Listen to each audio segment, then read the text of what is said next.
की जाए नितिल प्रविष्टम विष्णुपाद अष्टोत्तर शतश्माद श्रील भक्तिवेदांत नारायण गोसाई महाराज श्रील गुरुदेव की जाए नितिल प्रविष्टम विष्णुपाद अष्टोत्तर शतश्माद श्रील भक्तिवेदांत वामन गोसाई महाराज की जाए नितिल प्रविष्टम विष्णुपाद अष्टोत्तर शतश्माद श्रील भक्तिवेदांत स्वामी महाराज श्रील प्रभुपाद की जाए नितिल प्रविष्टम विष्णुपाद अष्टोत्तर शतश्माद श्रील भक्ति प्रज्ञान केशव गोसाई महाराज की जाए नितिल प्रविष्टम विष्णुपाद अष्टोत्तर शतश्माद श्रील भक्ति सिद्धांत सरस्वती गोसाई प्रभुपाद की जाए नितिल प्रविष्ट महाभागवत श्रील गोक्षरस बाबूजी महाराज की जाए नितिल प्रविष्ट श्रील सच्चिदानंद भक्ति विनोद ठाकुर की जाए नितिल प्रविष्ट वैष्णव सार्वभौम श्रील जगन्नाथ दास बाबूजी महाराज की जाए श्री रूपनु गौरिया गुरुवार्ग की जाए नितिल प्रविष्ट विष्णुपाद अष्टोत्तर शतश्माद श्रील भक्तिवेदांत स्वामी महाराज श्रील प्रभुपाद की जाए नितिल प्रविष्ट विष्णुपाद अष्टोत्तर शतश्माद श्रील भक्ति प्रमोद पुरी गोसाई महाराज की जाए नितिल प्रविष्ट विष्णुपाद अष्टोत्तर शतश्माद श्रील भक्ति रक्षक श्रीधर गोसाई महाराज की जाए श्रील प्रभुपाद पार्षद वृंद की जाए श्री रूप सनातन भट्ट रघुनाथ श्री जीव गोपाल पतदास रघुनाथ शार गोसाई प्रभु की जाए श्री स्वरूप दामोदर राय रामानंदारी श्री गौर पार्षद वृंद की जाए नामाचार्य श्री हरिदास ठाकुर की जाए प्रेम से कहो श्री कृष्ण चैतन्य प्रभु नित्यानंद श्री अद्वैत गदाधर शिवासरी गौर भक्त वृंद की जाए श्री क्षेत्र मंडल गौर मंडल ब्रज मंडल मथुरा वृंदावन धाम की जाए सर्व अभिष्ट विदाते गिरिराज महाराज की जाए श्री राधा कुंड श्याम कुंड की जाए श्री मुन देवी गंगा देवी की जाए श्री तुलसी महारानी वृंद देवी की जाए श्री भक्ति देवी की जाए श्री पूर्णमासी योग माया की जाए श्री गोपेश्वर महादेव की जाए श्री भगवान नृसिंहदेव की जाए भक्ति विघ्न विनाशनकारी श्री नृसिंहदेव की जाए श्री लक्ष्मी नृसिंह की जाए भक्त प्रवर श्री प्रहलाद महाराज की जाए श्री नृसिंह चतुर्दशी व्रत की जाए श्री हरि नाम संकीर्तन की जाए अनंत कोटि वैष्णव वृंद की जाए समागत गौर भक्त वृंद की जाए श्रीनिताय गौर प्रेमानंदे हरि हरि ओम हरि बोल. So I am Dandavat Pranam Surup Manjari Didi. So as you'll see in the description, I posted all the different links that are on purebhakti.com, and I'm probably not going to read all of them. We'll just see. I'm feeling really spaced out and like, I don't know why, but yeah, I'm just feeling kind of out of it today. But I'm just going to keep on reading until I get to, yeah, once I start stuttering too much and I'm getting like a bit too out of it. So let me just share my screen with you. And we'll begin from the first one. There are how many articles? There are 6 articles by my Gurudev on Sri Nrsimha-deva, and so we'll just go one by one. And then hopefully in the evening, I'll still have internet because there is a tufan coming right now. Tufan Yas. I don't know what time it's supposed to hit here. But once it does come, then the internet might be out, so I might not be able to read this evening.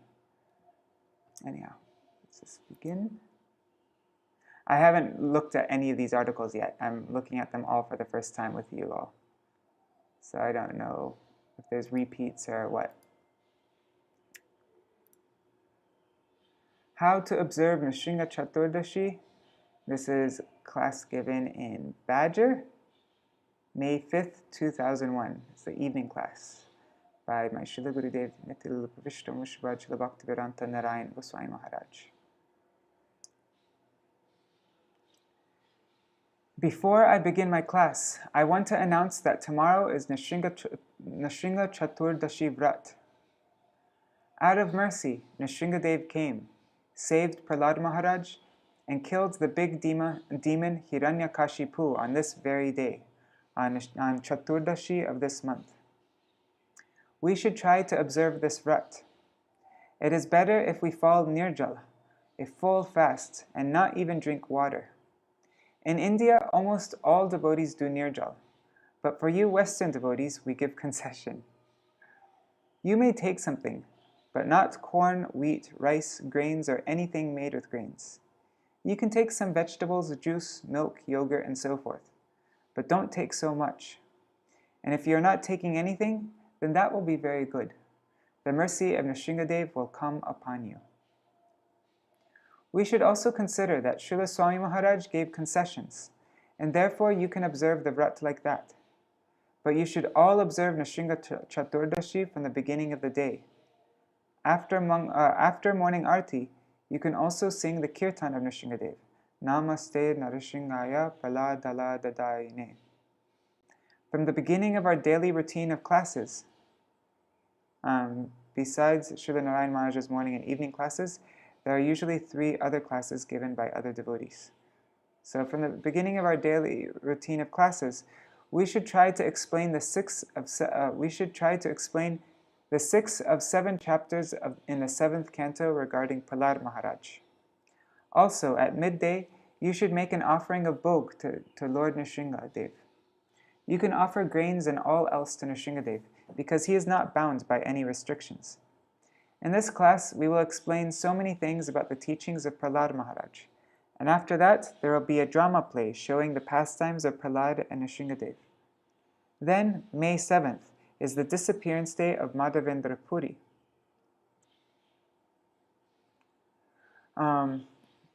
We should try to glorify him, how he performed the Anukut festival.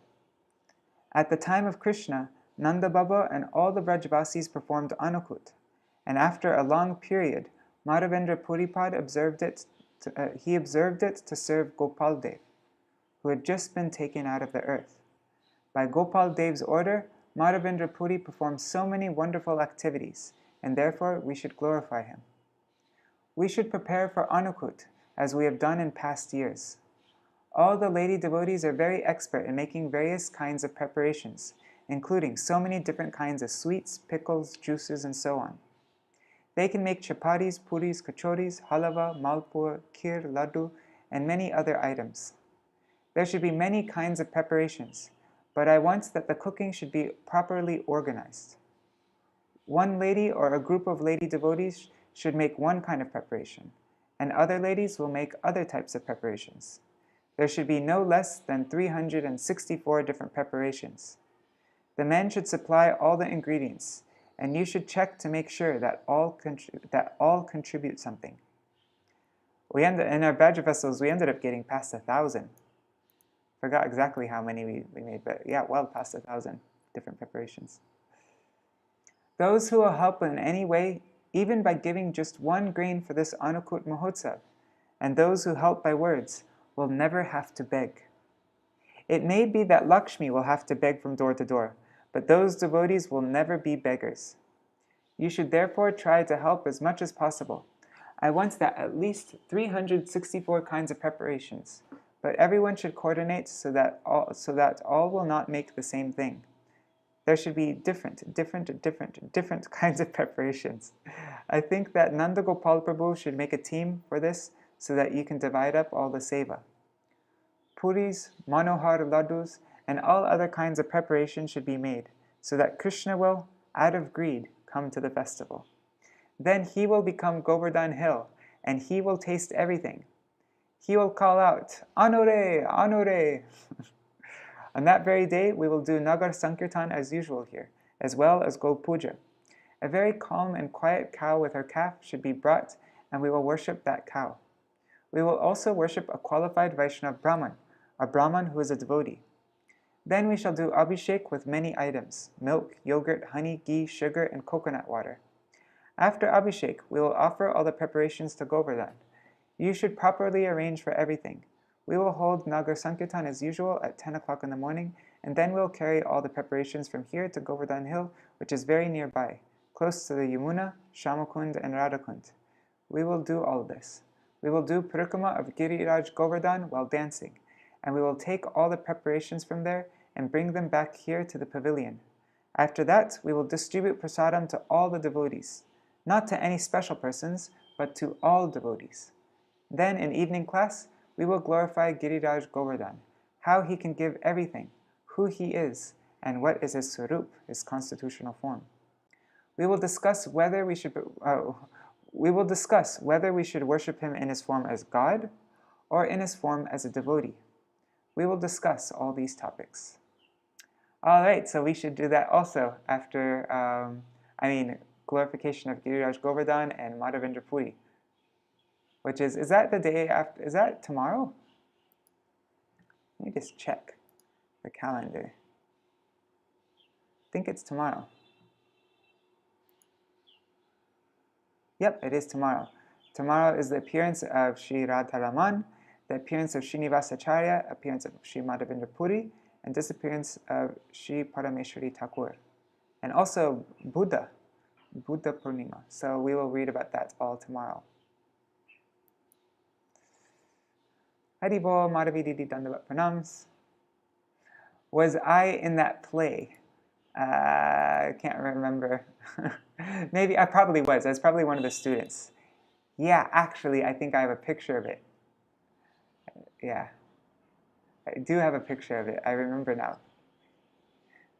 But yeah, I didn't have any significant role. Govinda. Govinda was Prahlāda Maharaj. Govinda is always such a good Prahlāda Maharaj. Okay, the appearance day of Lord Nrsimha-deva. Okay, so this was given on the same day. Right? No, this is the next day. This was on the 5th, and this is on the 6th, 2001, Badger, California. Today is the appearance day of Lord Nrsimha-deva. What class of person was Hiranyakashipu? Was he a theist or an atheist? He was a theist. From Shastra it appears that he believed in God, but he was against him. He wanted to kill him, and he had no honor for any of his devotees. He wanted to conquer him and defeat him, because it was natural for him. How was it natural? It was natural because he was Vijay, the associate of Narayan. Why did he fall down from Narayan Lok? Vaikuntha and Goloka are both beyond the influence of Maya. They are beyond Viraja Nadi, the river that is situated between the material and spiritual worlds. There is no chance of falling down from there.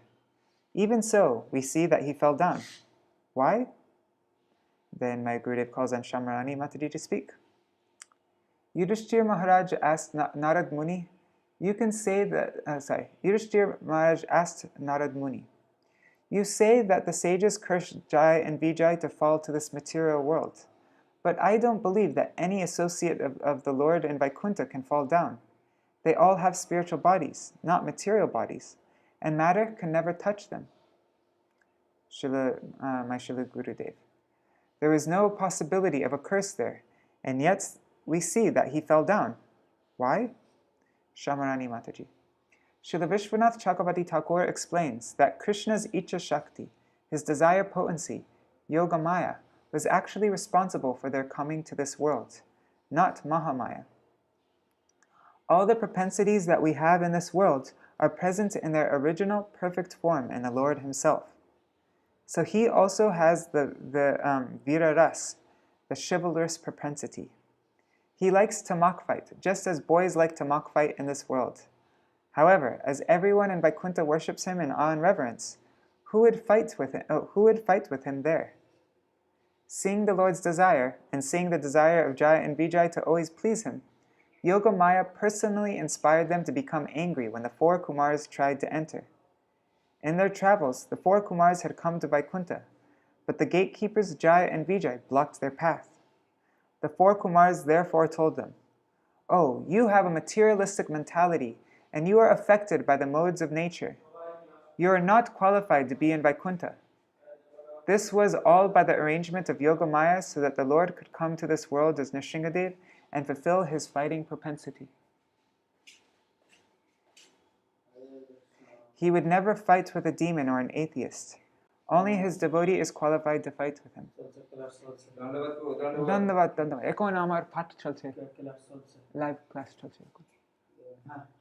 ঠিক আছে একটা পরে আসবে না Hare Krishna, Hare Krishna. This is all by the arrangement of Yoga Maya so that the Lord could come to this world as Nrsimhadev and fulfill his fighting propensity. Sorry guys. He would never fight with a demon or atheist. Only his devotee is qualified to fight with him, and therefore his devotee had to come to this world with him to fight with him and fulfill that desire. So I totally got distracted by that. Oh, you have a materialistic mentality and you are affected by the modes of nature. You are not qualified to be in Vaikuntha. This is all arrangement at Yogamaya. Okay, sorry. I was thinking of something else while I was reading. Śrīla Nārāyaṇa Mahārāja, Śrīla Gurudev. Very good, but some correction is needed. First, you should know the nature of bhakti. It is to always please and satisfy the Lord, nothing else. Jaya and Vijaya are eternally liberated. They saw that there is something in my Prabhu's heart. He wants to taste and enjoy Viraras. They knew this, and they started to worry. How can we fulfill his desire? We cannot fight in this body, but we want to satisfy him. At once Narayan knew. They want to fulfill my desire. He remembered Yogamaya and told them, "Wait a little, and I will give you a good chance to fight with me and satisfy me." By the influence of Yogamaya, the 4 Kumars were then attracted to come to Vaikuntha. There is no possibility of being angry in Vaikuntha. That place is not like the material world. Rather, it was by the influence of Yogamaya that Jaya and Vijaya became angry and wanted to stop the 4 Kumars from entering. There was also no chance that Jaya and Vijaya could check them. No one can stop anyone there. Therefore, it was done by Yogamaya.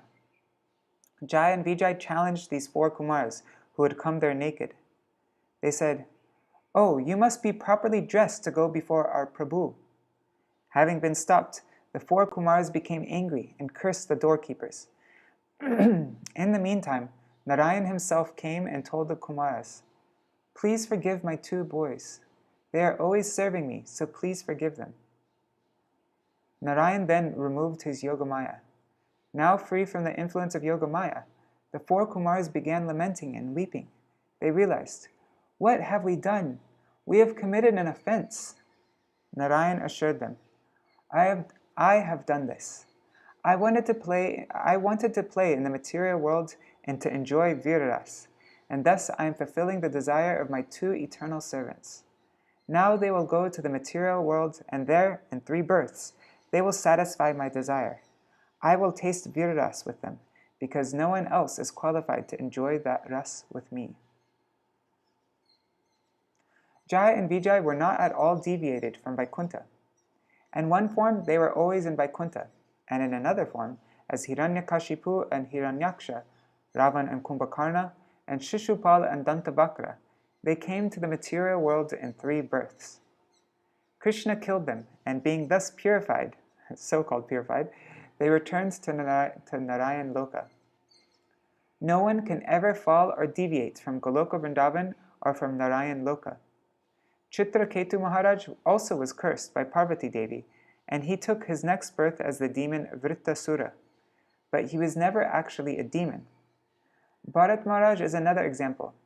He had attained Bhav Bhakti, but even from that platform, no one can deviate. But we see that he came in the form of it. In his next life, he came as a deer. But he wasn't just any ordinary deer. So for Shiksha, for teaching us, they have performed pastimes like these. We should try to learn what they are teaching. We should try to learn what they are trying to teach us, and we should never commit offenses at the lotus feet of any high-class devotees. In this way, to teach us, Jaya and Vijaya were Hiranyakashipu and Hiranyaksha. Hiranyakashipu had faith in God, but because he had killed his brother, he was against him and wanted to take revenge by killing him. It was for this reason that he was also against Prahlāda Maharaj. He demanded, "Why are you on the side of Vishnu? I don't want that. I have given birth to you. I have given you birth, and I have given you everything. I have supported and nourished you, and I am sending you to school to become educated. Why are you on the side of that Vishnu? I don't like this at all. You are like the handle of an axe. Alone, the head of the axe cannot do anything. However, as soon as there is a handle, that axe can cut down a tree. You are like that handle, and you are cutting me. The story begins thus. In the council of Yudhishthira Maharaj, when a fire sacrifice was being performed, Krishna took his chakra and cut off the head of Shishupal. A light came from Shishupal's body and merged into the lotus feet of Krishna. Yudhishthira Maharaj thought, "Oh, how wonderful this is! How did he merge into Krishna? So many rishis are performing severe austerities, day and night, not sleeping, standing on their toes, sometimes even standing upside down on their thumbs, not taking any water, and not even breathing air. Still, doing this for a very long time, they cannot attain liberation. But Shishupal achieved this in a moment. How wonderful this is!" Krishna is neutral. God is neutral to all. All are his parts and parcels. Then why does he take the side of the demigods and become the enemy of the demons? He helps the demigods and kills the demons. Why? For him, both are the same. The answer to this question is that although Krishna is always neutral, his specialty is that he is not whoa, I have never seen this word before. Oh no, it's two words. He is not impartial or neutral in regard to his devotees. Where devotees are concerned, he cannot be neutral. For general persons, he is neutral. Otherwise, he would not be God. God is love, and love is God. Krishna is love. Where does love live? In the abode of love. Who is the abode of love? The devotees. Therefore, Krishna must be partial to them. He's Bhakta Vatsal. Narad replied to Yudhishthira Maharaj's questions by narrating the history of Hiranyakashipu and Prahlāda Maharaj. Just checking the internet still working? Yes, it is. All right. Hiranyakashipu sent Prahlāda Maharaj to school. Okay, don't think that word went is supposed to be there. And after 4 or 5 months, he returned home. After his mother decorated him, Hiranyakashipu came and took him in his lap, smiling and caressing him. He said, "Oh, my dear son, what have you learned in school from your Gurudev?" Prahlāda replied boldly. What did he reply? Then my Gurudev calls an Ashram Maharaj, Aranya Maharaj, Prem Prayojan Prabhu. I'll just call him Aranya Maharaj because that was his name at the time. Shripad Aranya Maharaj. Prahlāda Maharaj sat on the lap of his father, and his father's heart was melting with parental affection with tears in his eyes. He was proud, thinking, "My son is so qualified." Srila Gurudev. This is a very interesting subject. You may read Srimad Bhagavatam, but the deep meaning will not come to you. One second.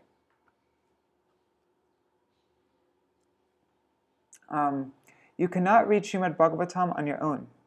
Even if you are hearing from others, if they are not high-class devotees, they cannot give the deep meanings. Only Śrīla Vishwanath Chakravarti Thakur, Śrīla Jiva Gosvāmī, Śrīla Sanatana Goswami Pad, and Śrīla Bhaktivedānta Thakur can give these meanings. If anyone is not in their line, they cannot give such meanings. We are speaking from the commentaries of Vishwanath Chakravarti Thakur, Jiva Goswami, and Sanatana Goswami. Shripad Aranya Maharaj. His father wanted to know, "My dear son, what is the best thing you have learned?" Prahlāda Maharaj replied very politely and without any fear at all. Tatsarumanye asuravarya dehinam sada samudvigna dhyam asadgrahat hitvatma patam grihamandakupam vanam gato yad dharimashrayeta. O my dear father, Asura Varya Dehinam, O best among all the demons. Srila Gurudev, one second. I just remembered. I meant to meet with Jai Gopal today. I just want to send him a message.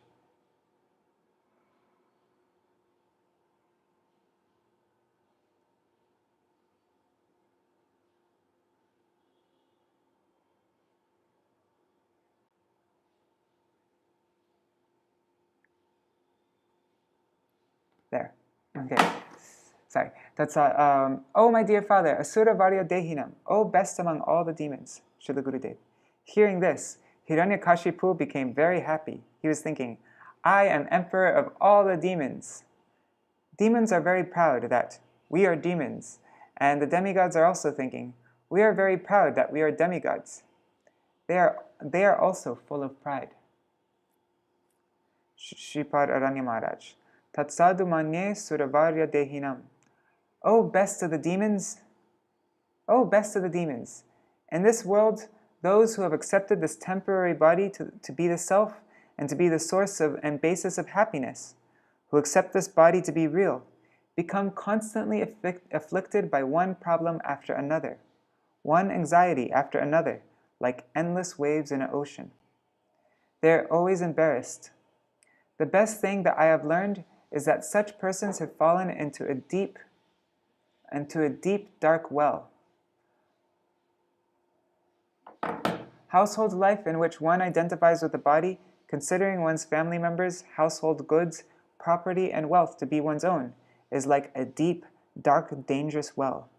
Hitvatma patam. This path of life is a path that completely checks the progress of the soul towards the goal of life, the service of the Supreme Personality of Godhead. Therefore, the best thing I have learned is that such persons should get out of that dark well. Vanam gato yad dharimashrayeta. They should go to the forest, especially Vrindavan forest. This means that they should go to the holy place, to that holy place, which is sacred because of the presence of pure devotees, and being in good association, they should unconditionally take shelter and surrender at the lotus feet of Hari, the Supreme Personality of Godhead. In his commentary of this verse, Srila Vishwanath Chakravarti Thakur explains the meaning of Griham Andakupam, the dark well of this world. Once upon a time, a man was in a forest. He heard the sound of a tiger. Being afraid, he tried to run away because there was a chance that the tiger would eat him. He was looking here and there for some shelter, but he could not find shelter anywhere. Finally, he came across a blind well. This was a well that was no longer being used, and some grass and trees had grown over the top. Taking the help of 2 branches of a tree, he lowered himself down into the well, thinking, the tiger cannot come down here to get me. As he was going down, he saw that the bottom of the well was dry, and that there were many snakes living there. They raised their hoods, hissing, and they were ready to bite him. Now he was really in a predicament, hanging from 2 branches halfway down a well. At the bottom, there are so many poisonous snakes waiting to bite him, and at the top, there is a ferocious tiger just waiting to eat him. At that time, he was suffering in great anxiety. On the top of the well, there were 2 rats, one black and one white, and they were nibbling away at the very same branches onto which he was holding. Now it was only a question of time.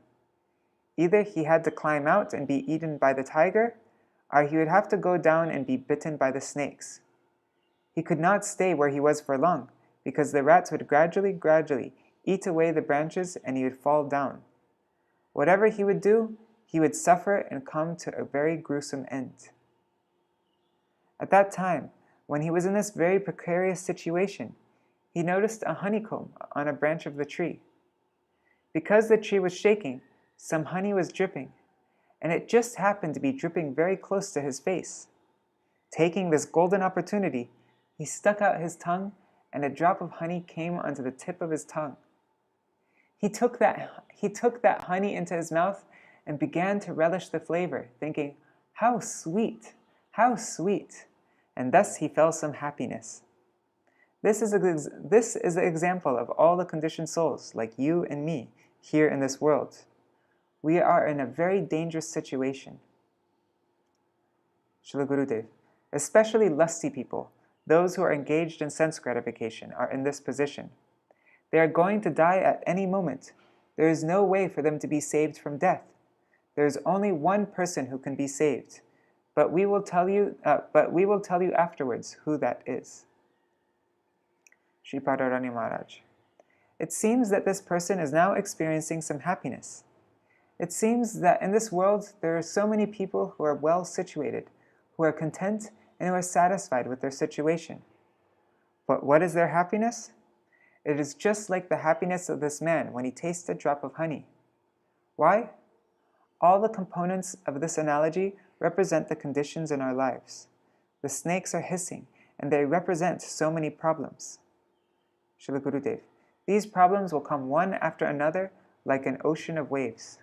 We think, oh, this is the last problem, and after that we will be happy. But then even bigger waves come. Those who are surfers will know better than I do. Śrīpad Aranya Maharaj. This world is made of problems and nothing else. There are only problems and problems. And yet the conditioned soul in this world is very surprised when he meets a problem. He thinks, where did this problem come from? He later overcomes the problem with a great hope and aspiration that when this problem is gone, all of my problems will be gone. And then, what a surprise! Another problem comes. Srila Gurudev. Not only one, so many come. Śrīpad Radharani Mahārāja. Not one at a time, but 5 at a time, 6 at a time. And these are like so many poisonous snakes in the bottom of the well. At the top of the well is a tiger. He represents death. Death is waiting for everyone in this world. It must come and devour them and take away everything. Srila Gurudev. There is no fixed time. It can come at any moment. Death will not give even 1 minute's notice, allowing that I may speak with others and then die. At once it will come. What are the 2 trees? Śrīpad Radharani Mahārāja. This person was hanging from 2 trees. These 2 trees represent our karma, our fruit of activities, good and bad, pious and impious. We are living our life in the experience of the reactions of our pious and impious activities. This is the duration of our life, and it is being taken away moments by moment. Regarding the rats, the black rat represents nighttime, and the white rat represents daytime. We are very happy. Very happy when another day comes and goes, but actually, each day and night will never come back. Gelo je divas na asibe ar. In this way, the duration of our life is being gnawed away.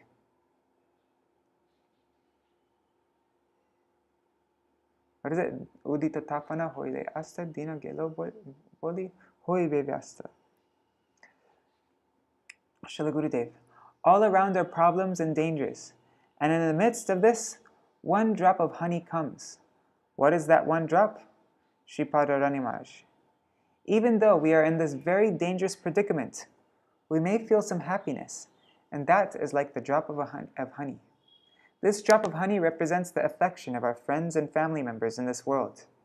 After suffering so much, being repeatedly abused and treated badly in the course of doing one's work, a man returns to his home, and his wife meets him with very sweet words. Oh, honey, you are back. I have been waiting to see you. He takes this honey.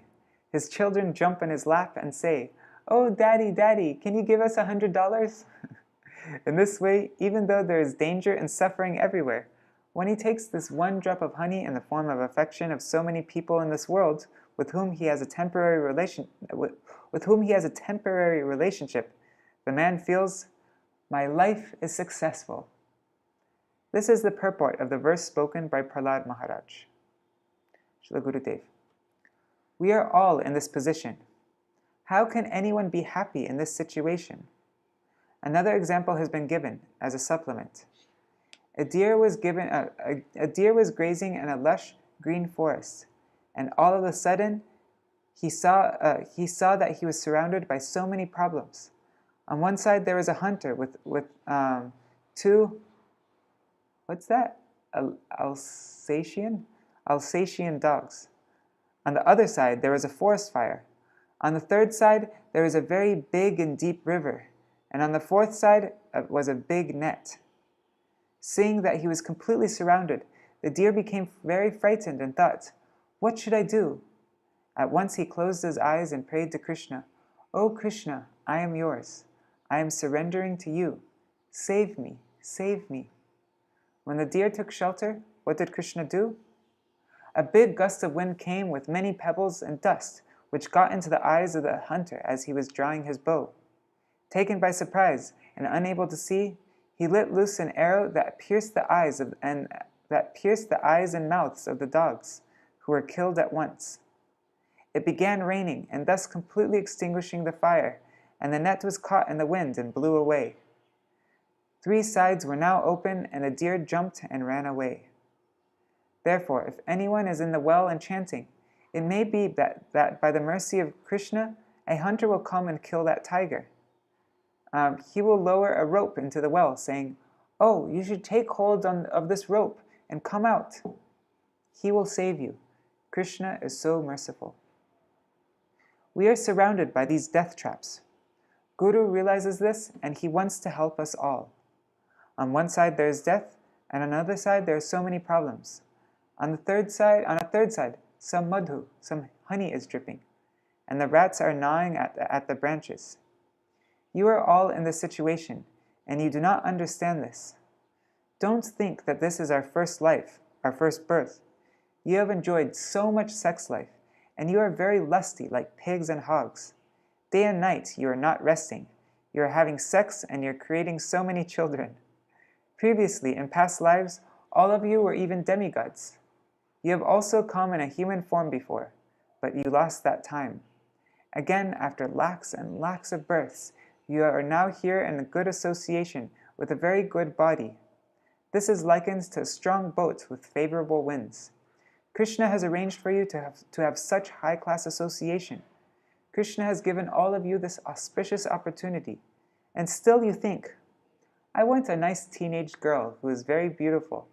I want to marry and taste sense gratification." Those who think in this way are foolish, mad persons. I cannot give any appropriate name for them. Don't be angry with me for saying so, but they are rascals, worse than hogs or pigs.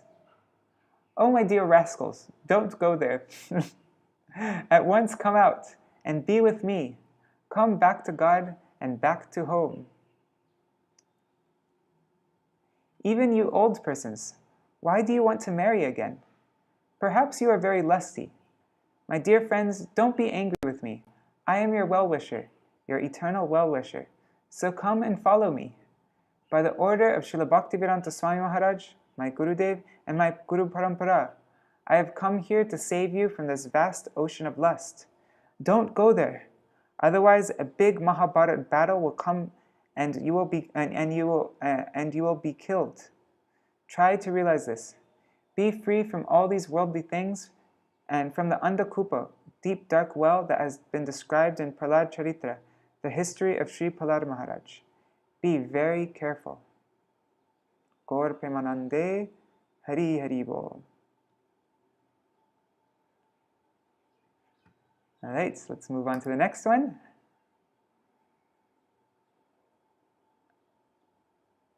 Where is this class from? Okay, this is from 14th May, 2003.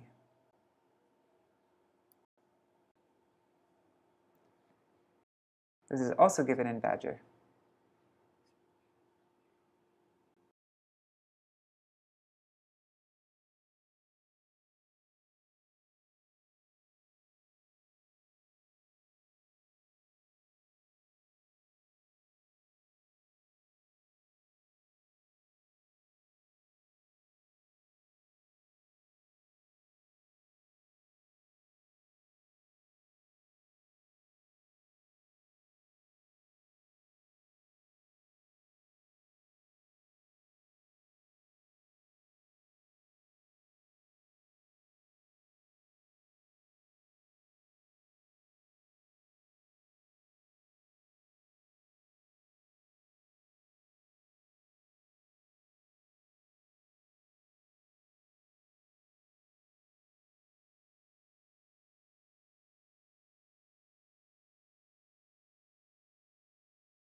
directly. He is none other than Chakra. Krishna's Chakra, wheel-shaped weapon, becomes Nrsimha-deva. When there is a temple installation of Chakra, the prayers are offered to Nrsimha. Bhakta Rakshak Śrīla. Yeah, we glorify Sudarshan as Rakshak and Nrsimha-deva. Lord Nrsimhadeva's main mercy is to protect the devotees. The Chakra who saved Ambarish Maharaj was Nrsimha himself, and the Chakra who killed Shishupal was also Nrsimha-deva. There is no difference between the two. All the paraphernalia, the weapons in the hands of Krishna, manifest as his Vishnu incarnations. And it can also be said that his incarnations are manifestations of Baladev Prabhu. If you have any difficulties or problems given by demons or others, you can call Nrsimha-deva. He will come and save you. Vaishnavas therefore have a special consideration regarding Nrsimha-deva. We do not worship many other incarnations like Vamandev or Kurmadev or Kalki, but we do worship Nrsimha-deva. Since there will be no cooking in the morning or midday today, I would like all the sannyasis and prominent speakers, one by one, to read continuously from the Srimad Bhagavatam 7th canto, and also to explain the verses up to Prahlāda Maharaj refusing to accept a material boon from Lord Nrsimhadeva. The reading should include the way in which Prahlāda taught all the demon boys and made them Mahabhagavats. In other words, it should include the chapter in which the verse beginning Guru Shushrūshaya is included. I would like that all of you attend and hear these readings. There is no need of taking prasad before dusk, the time of Nrsimhadeva's appearance. Only children and those who are old and sick, or those whose doctors had advised not to fast, they may take a little something for their maintenance. And if Nrsimhadeva sees that you are all fasting and taking so much trouble, he will be pleased. Otherwise, if you joke and make merry, he will neglect you. It is for Nrsimhadeva that you are accepting this austerity, for all of you to attract his mercy. Today we do this austerity, as we do on Ekadashi, Chaitanya Mahaprabhu's appearance day, Ram Navami, and other holy appearance days like Janmashtami and Radhashtami. These austerities are not like those performed by the yogis. These are performed to attract Krishna's mercy, so try to follow.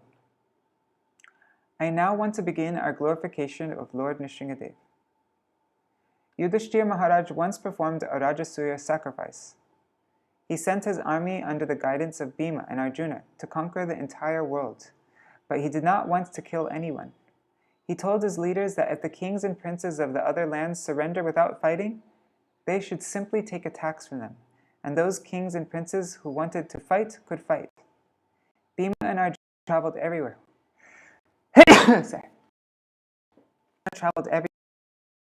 And took taxes from all, and when they returned, a very high class of fire sacrifice was performed. The question arose at the sacrifice as to who would be worshipped first, and that the festival would be successful.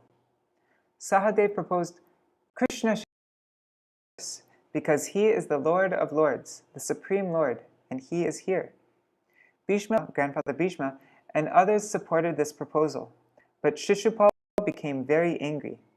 At that time, Shishupal was the leader of Duryodhana and all the other demons. He was envious of Krishna and wanted to kill him. He knew about the foretelling at his birth that Krishna would kill him, so he thought that he should kill Krishna first and be saved. He had previously wanted to marry Rukmini, but clever Krishna had kidnapped her in front of him and all the other princes and kings, defeated them all, and then married her. Krishna is satisfied, he is Purna. He needs nothing in this world, and he has nothing to take from anyone. Still, for the enactment of his transcendental pastimes, he killed Rukmini. Still, for the enactment of his transcendental pastimes, he kidnapped Rukmini and married her, and Shishupal and the others could simply wring their hands. When Krishna was leaving in their midst with Rukmini, when Krishna was leaving there mixed with Rukmini, the other princes and kings had exclaimed, "Alas, this bogus black person, in front of generals like Jarasandha and others, has kidnapped her, and they could not stop him. He has defeated them all and took her away." Thus Shishupal wanted to take revenge. Now, at the Rajasuya sacrifice, he looked at Krishna and began to criticize him and call him ill names. He challenged, "Who is this person? Who is this person?" Krishna actually has no father or mother, but Shishupal accused him that this person has 2 fathers, and no one knows who his real father is. He has no varna, no caste, and no one knows where he is from.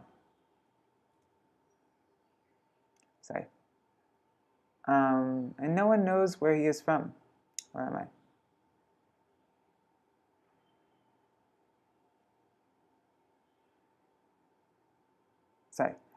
He is not only a thief, but a lusty person, very lusty. When he sees any lady, he becomes attracted, and somehow, by trick, he brings those ladies to him. Moreover, he is not satisfied with only one lady, he must have thousands and millions of ladies. Not only this, he once climbed onto a tree with the garments of the gopis who were taking bath naked, and he told them that they should come before him one by one to get their clothes. What is this silly thing? You have no intelligence. You are so mad that you have selected him to be worshipped first. As long as I am here, I will not allow this. Hearing this, Duryodhana and other demons clapped. Shishupal considered that as long as he was present, he would not let anyone perform their first worship to Krishna. He said that he would fight for this not to happen, and thus he managed to utter his 100th offense. When Shishupal's mother had given birth to him, he had 4 arms. At that time, an aerial voice announced that the person who Shishupal would see and 2 of his arms would disappear, that person would later kill him. All the relatives had come to see this beautiful and strong 4-handed child. Out of social custom, Krishna took many ornaments for that boy, and being a representative of his father, he see his cousin brother. When he came near Shishupal, he wanted to take him in his arms, but Shishupal's 2 arms appeared. His mother began to weep loudly and said, "You are my nephew, so I want a boon from you. It has been foretold by voice that whoever thus making his 2 arms disappear would later kill him. I pray for you not to kill him, even if he offends you." Krishna replied, "Oh yes, I am giving you this boon. I will kill him only when he abuses me more than 100 times. Otherwise, I will not." His mother was very happy and said, "He will never do this. I will train him and teach him good behavior." When Shishupal became older, he learned of this fact. He therefore became angry and continuously abused Krishna. Now, so I guess he would abuse him to 88 abuses, 89 abuses, 99 abuses, 90 abuses, and then stop. And then it would go back down to 1 again. So when Shishupal... আচ্ছা এটা আমার sanitise করেন ঠিক আছে আমি দেখছি এক second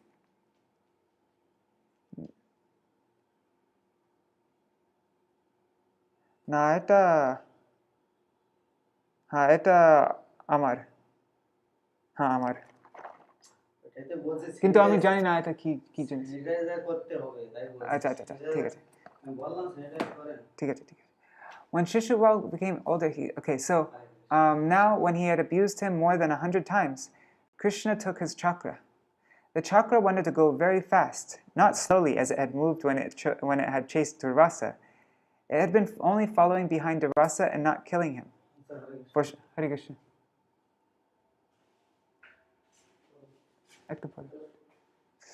Sorry. The package arrived, by the way. Okay, for Shishupal, on the other hand, it sliced off his head at once. A very effulgent light immediately came from Shishupal's body. That light went into the sky and then entered the body of Krishna. Yudhishthira Maharaj wondered why rishis, yogis, and maharshis, after thousands of births of chanting mantras like Soham, Soham, could still not attain the destination of Sayuja Mukti and personal liberation. How wonderful it was, then, that this light entered the lotus feet of Krishna. But where did it go? Narayan was present within Krishna's body, because all the incarnations are always in Krishna, the Supreme Lord.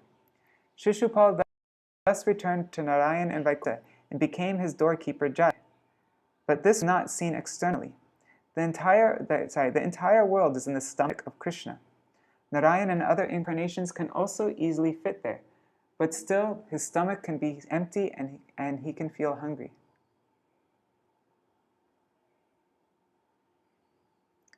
Yudhishthira Maharaj was not an ordinary person.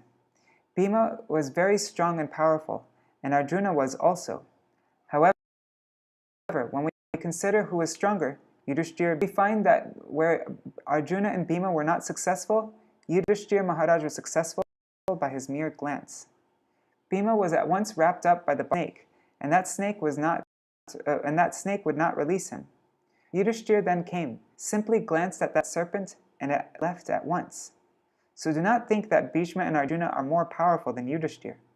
Arjuna's bhakti is superior to the others, but dharma was especially present in Yudhishthira Maharaj. That is why he was called Dharmaraj, and that is why he was so powerful. When Yudhishthira Maharaj saw Shishupal's soul enter Krishna's when he saw Shishupal's soul enter Krishna's body, he began to think, how wonderful! Even a yogi, rishi, or muni does not receive this kind of mercy from Krishna. He then asked Narad Rishi, you know everything and you can remove all my doubts, so please explain this. Krishna has no fear of anyone and he does not want anything from anyone. He is Purnatam, complete, Atmaram, always happy internally, and Aptakam, satisfied and equal to all. So why does he take the side of devotees and demigods? And why does he defeat or kill demons? I want to know why. And just 1 second here. Jagopal just answered me, and I just want to respond because this is important. It has to do with the Gaudiya Kirtan app.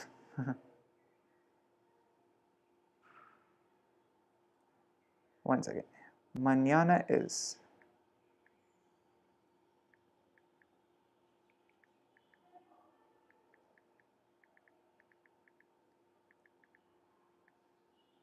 Jai Nṛsiṁha-deva.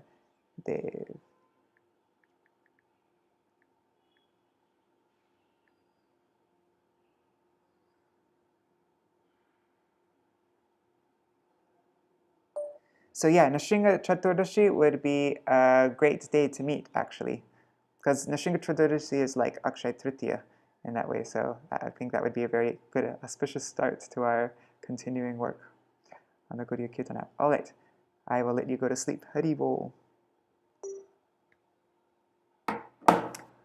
That was perfect. Okay, so let me. So why does he defeat or kill demons? I want to know why. Narad replied that the cause of all of this is kal, time, the results of past activities.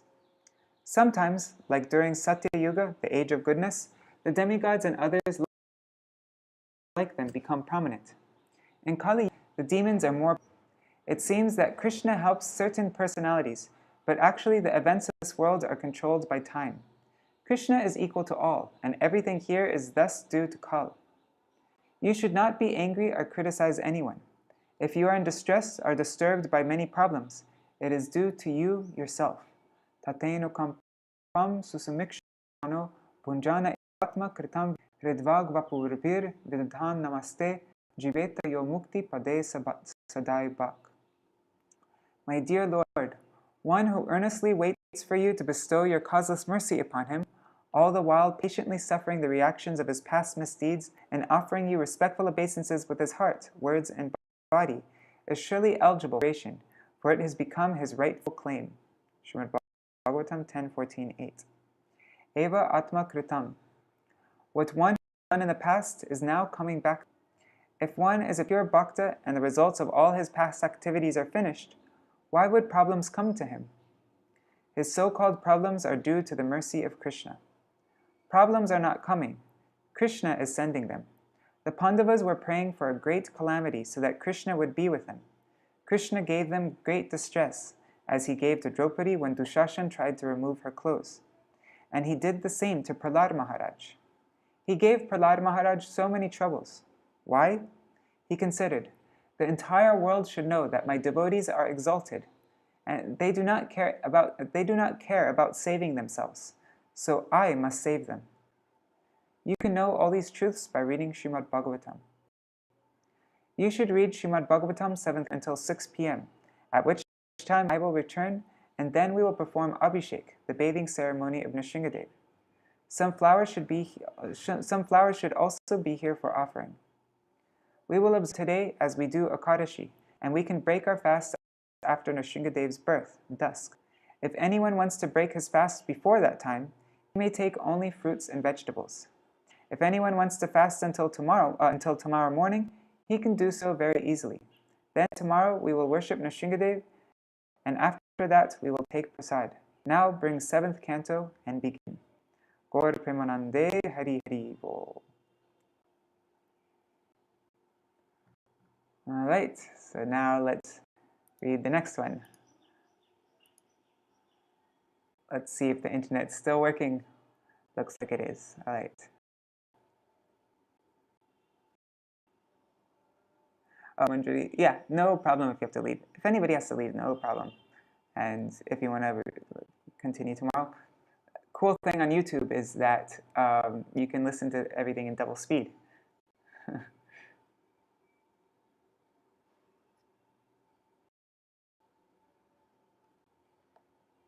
The appearance day of Lord Nrsimhadeva.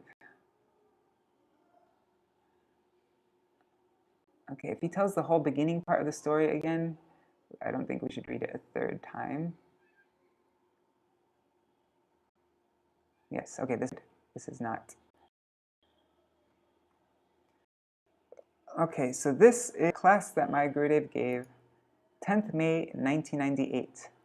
Lord Nrsimhadeva's Mercy. This was given in Wales, UK. Oh, my sister organized that festival in Wales.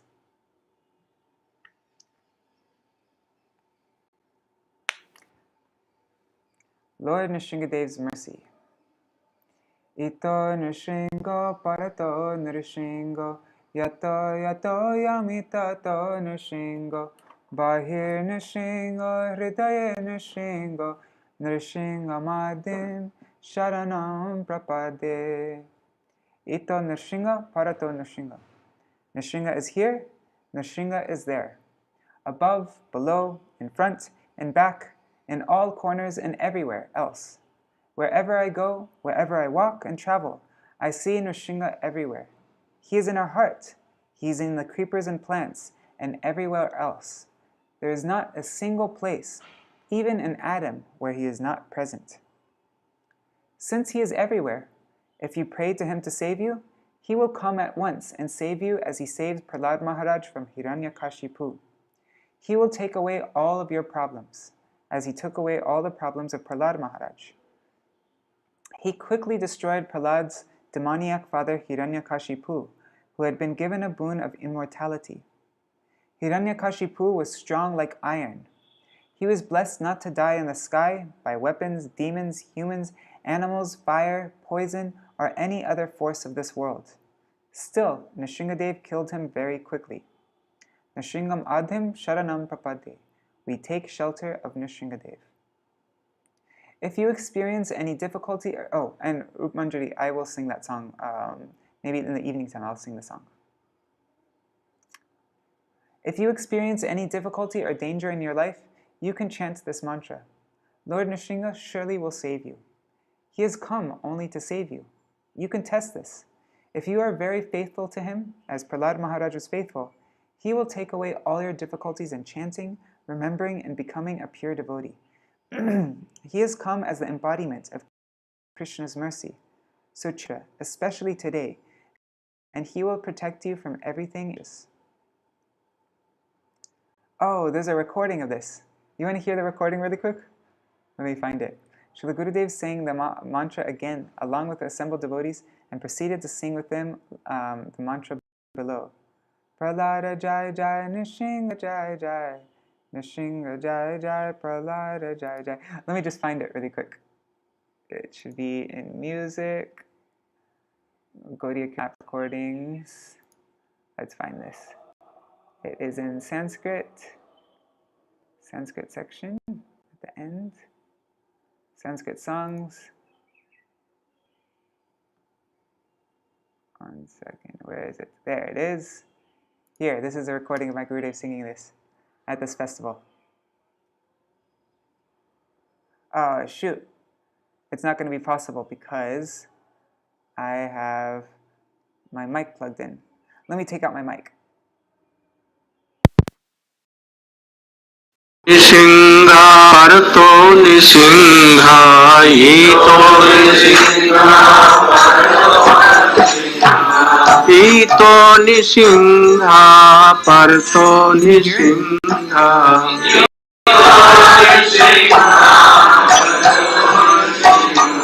Jato jato jantato Nṛsimha Ito Nṛsimha-parto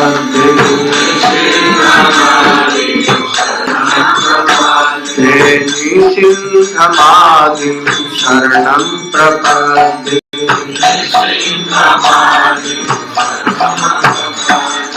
Prahlāda jai jai Nṛsimha jai jai Prahlāda jai jai Nṛsimha jai jai Nṛsimha jai jai Prahlāda jai jai Nṛsimha jai jai.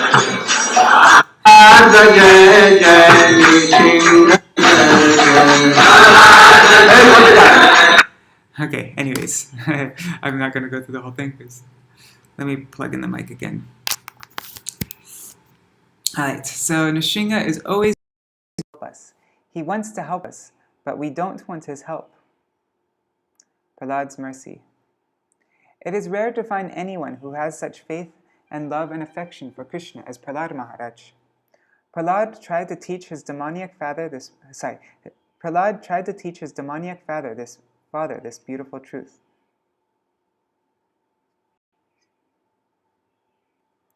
Naishammatistavad urukuramangrim sprishattena anartha pagamo yadartha mahiyasam pada rajobhishekam nishkinchanam na vrinita nishkinchananam na vrinitayavat.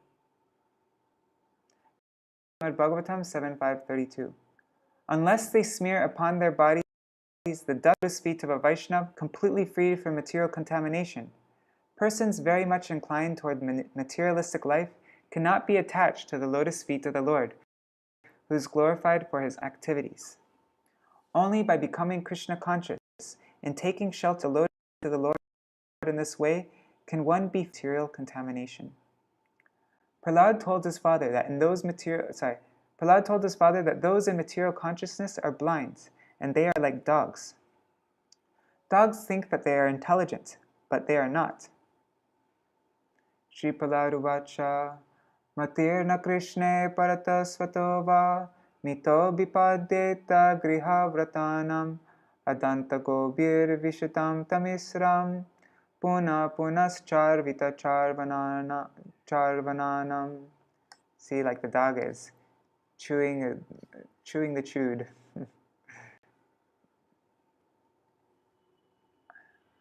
Prahlāda Mahārāja replied, because of their uncontrolled senses, persons too addicted to materialistic life make progress towards hellish conditions and repeatedly chew that which is already been chewed. Their inclinations toward Krishna are never aroused, either by the instructions of others, by their own efforts, or by a combination of both. Some dogs once found a dry bone, which had absolutely no juice. One of the dogs approached that bone, quickly grabbed it with his teeth, and ran away.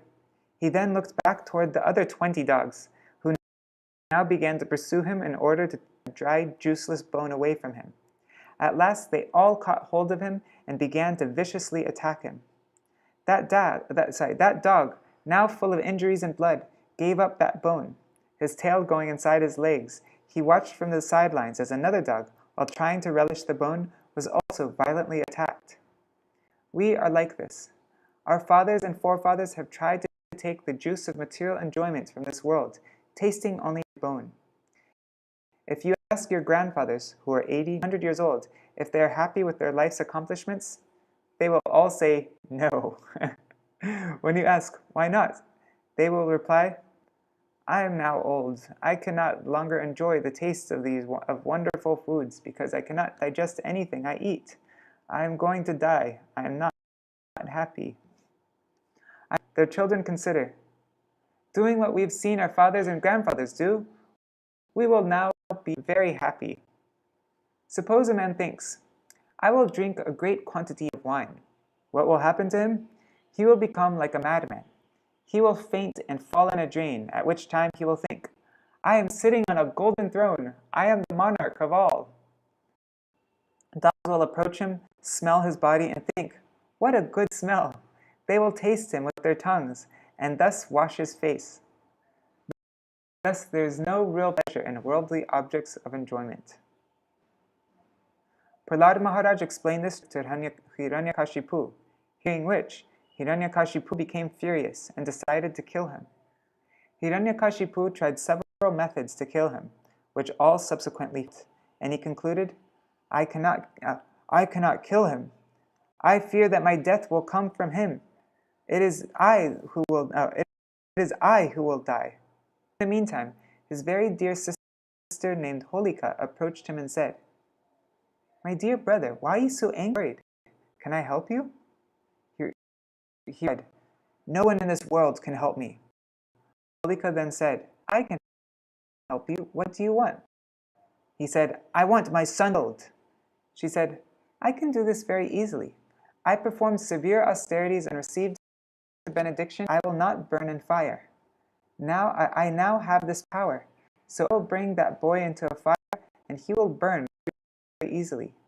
Hiranyakashipu began to laugh and said, Oh, sister, you have saved me. Holika replied, Yes, tomorrow you should arrange a heap of dry wood.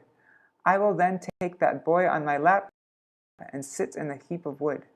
Some ghee and oil should be put on the wood, and at once the fire will go so high that in a minute he will be burned out of the flames. The next morning, a very big heap of dry wood was brought and abundant ghee poured on there. Holika took Prahlāda and said, My nephew, come sit on my lap. I will give you so much milk to drink. She then sat comfortably in the midst of the dry wood and took Prahlāda on her lap. At once a fire was started all around, and very quickly created a great sound and began to touch the sky. All of the spectators watched as both Holika and Prahlāda were covered by fire, and considered that they must both have been burnt to death.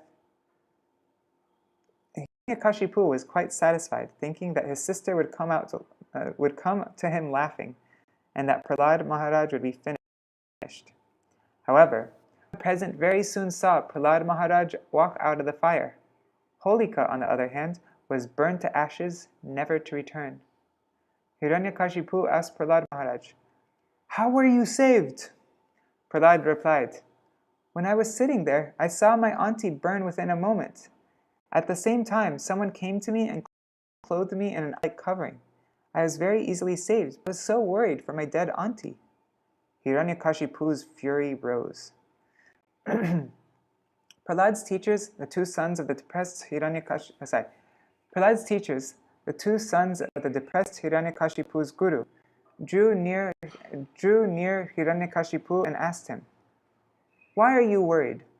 You have conquered the entire world. You have conquered air, fire, all 5 elements. You should easily fly into the air, and you can take a thunderbolt and defeat Indra. So why are you worried? Wait a little. Our father will soon come and solve this problem. Prahlāda was again sent to school. Then, one day the teachers, desirous to engage in some household jobs, told him, Prahlāda, you should be the monitor to see that you should be the monitor and see that the other children do not do anything wrong. The boys can be somewhat naughty, so you must control them. We will return soon. Prahlāda's teachings. Prahlāda began teaching his fellow students about Krishna consciousness, but the boys initially resisted with the excuse that they would take up Krishna in their old age. They told Prahlāda that now was the time to play. Prahlāda replied, "We may die at an early age. We may even die when we are 7, 8, 9, or 10. If you die at a young age, you will not become old. In order to marry and become happy with family, and in order to nourish and support one's children, a person thinks, 'I will build a first-class house and make a beautiful garden. I will have strong, beautiful dogs, and I will enjoy.' This is a waste of time. We don't want to suffer, but suffering comes to us by our past birth's impressions. We don't want to become old, but old age also comes. If you have performed any positive activity in the past, your present happiness will come automatically. Maintenance of your life, your good wife, good children, and everything else will come automatically. Since happiness comes automatically as a result of life's activities, why are you thinking of making so many efforts to become happy? Why not chant Krishna's name and remember him from the beginning of life?" Prahlāda continued, "Now you boys of 3, 4, 5, 6, and 7 years of age, now you're entanglements, and your hearts are like plain sheets of paper, without anything written there. Later, when you're mature, you will marry a beautiful lady. If you want to leave this world and to perform bhajan, she will weep. How will you be able to give up such a beautiful, qualified wife? Moreover, if you also have some children, beautiful sons or daughters, you will be very engaged in serving them. Even if you try to give them up, you will not be able to do so." One second, is my mic still working? Just checking. Shoot, the internet's going out.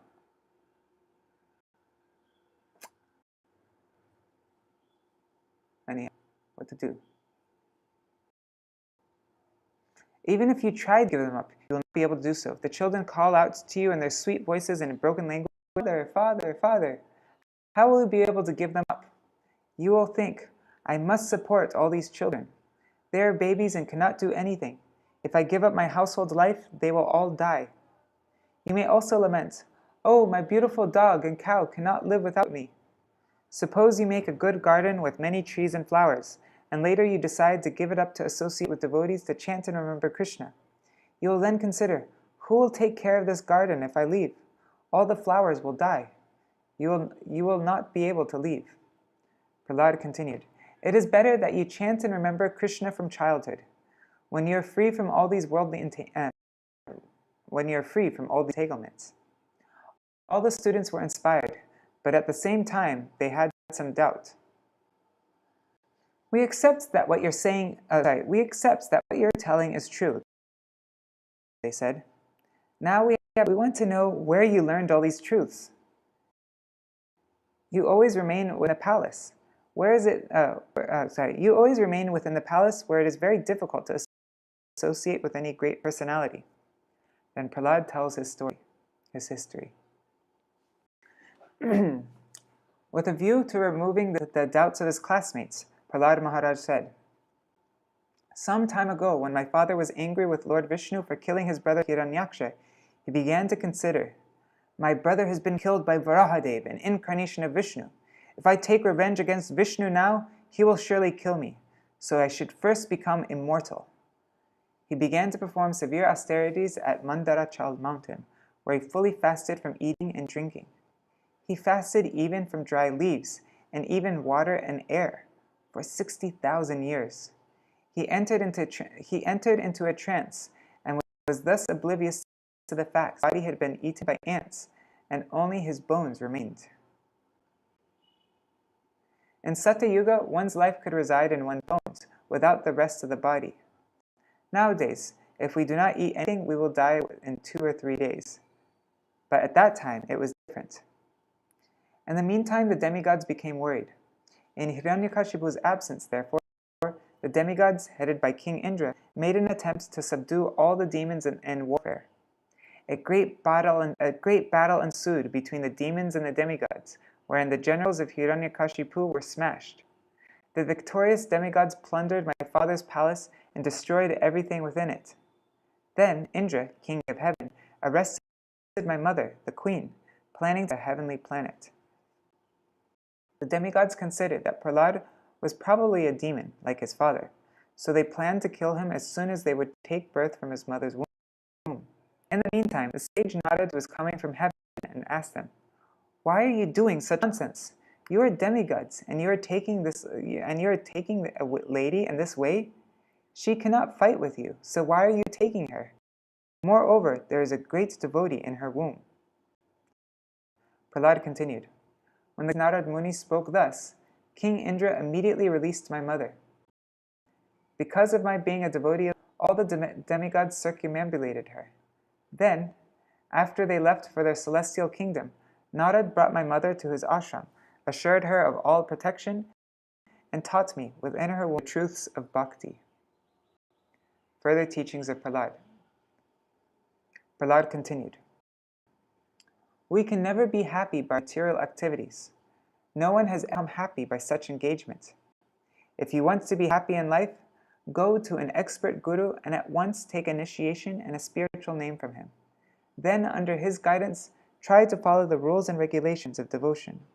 Guru shushushaya bhaktya sarva labdharpanena cha sangena sarubhaktanam ishvararadhanena cha shraddhaya tat kathāyam cha kirtaner gunakarmanam tat padam buruhodhyanat talingekshārhanadibhi."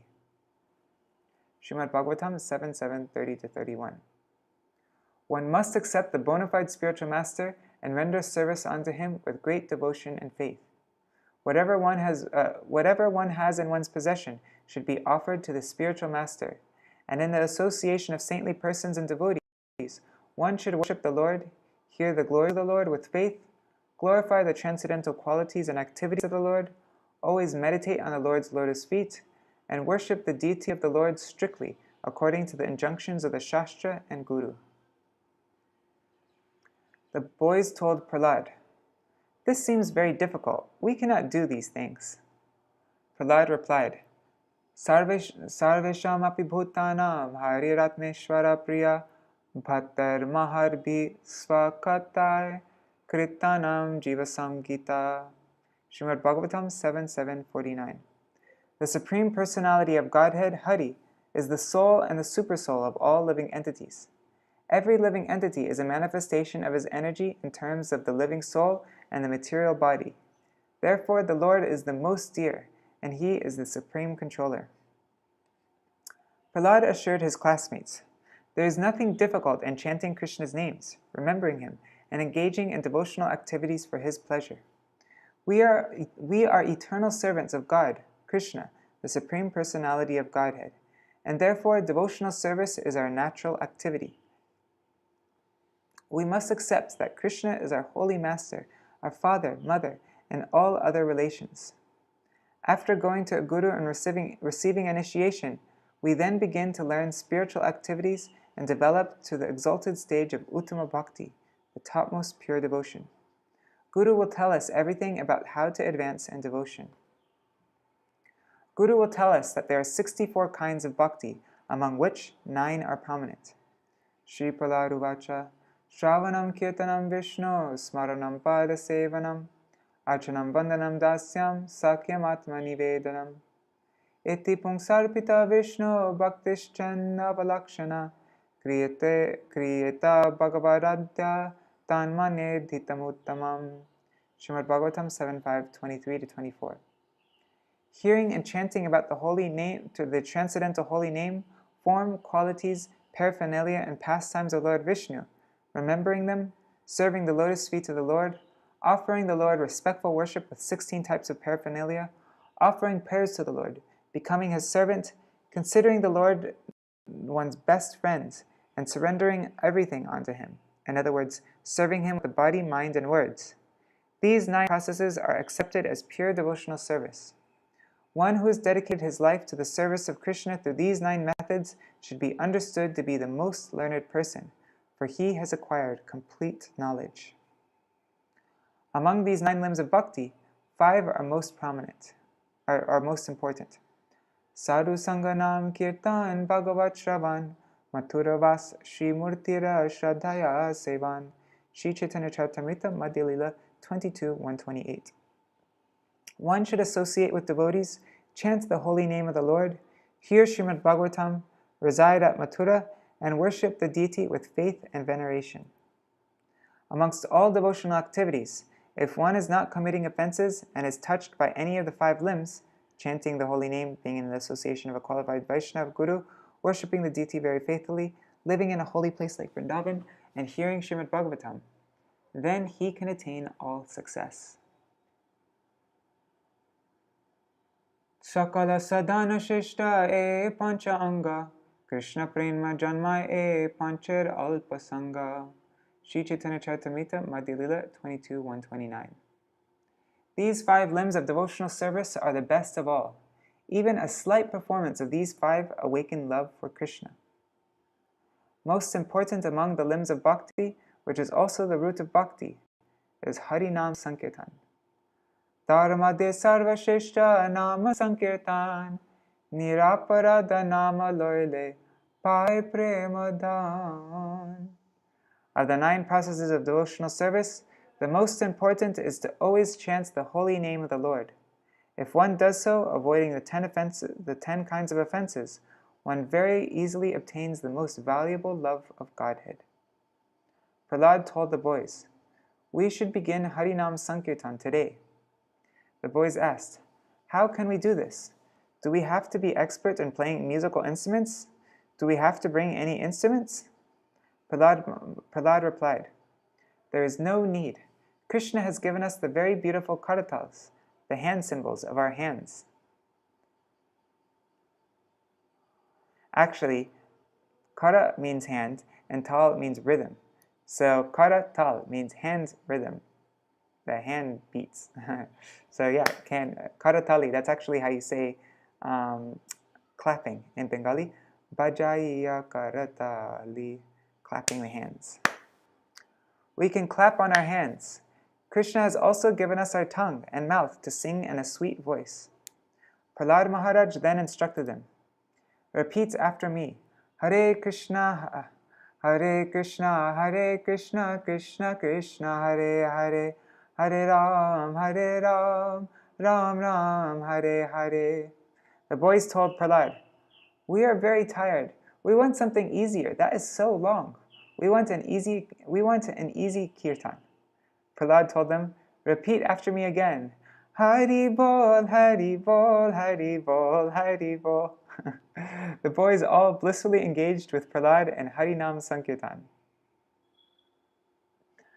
Hiranyakashipu's last try.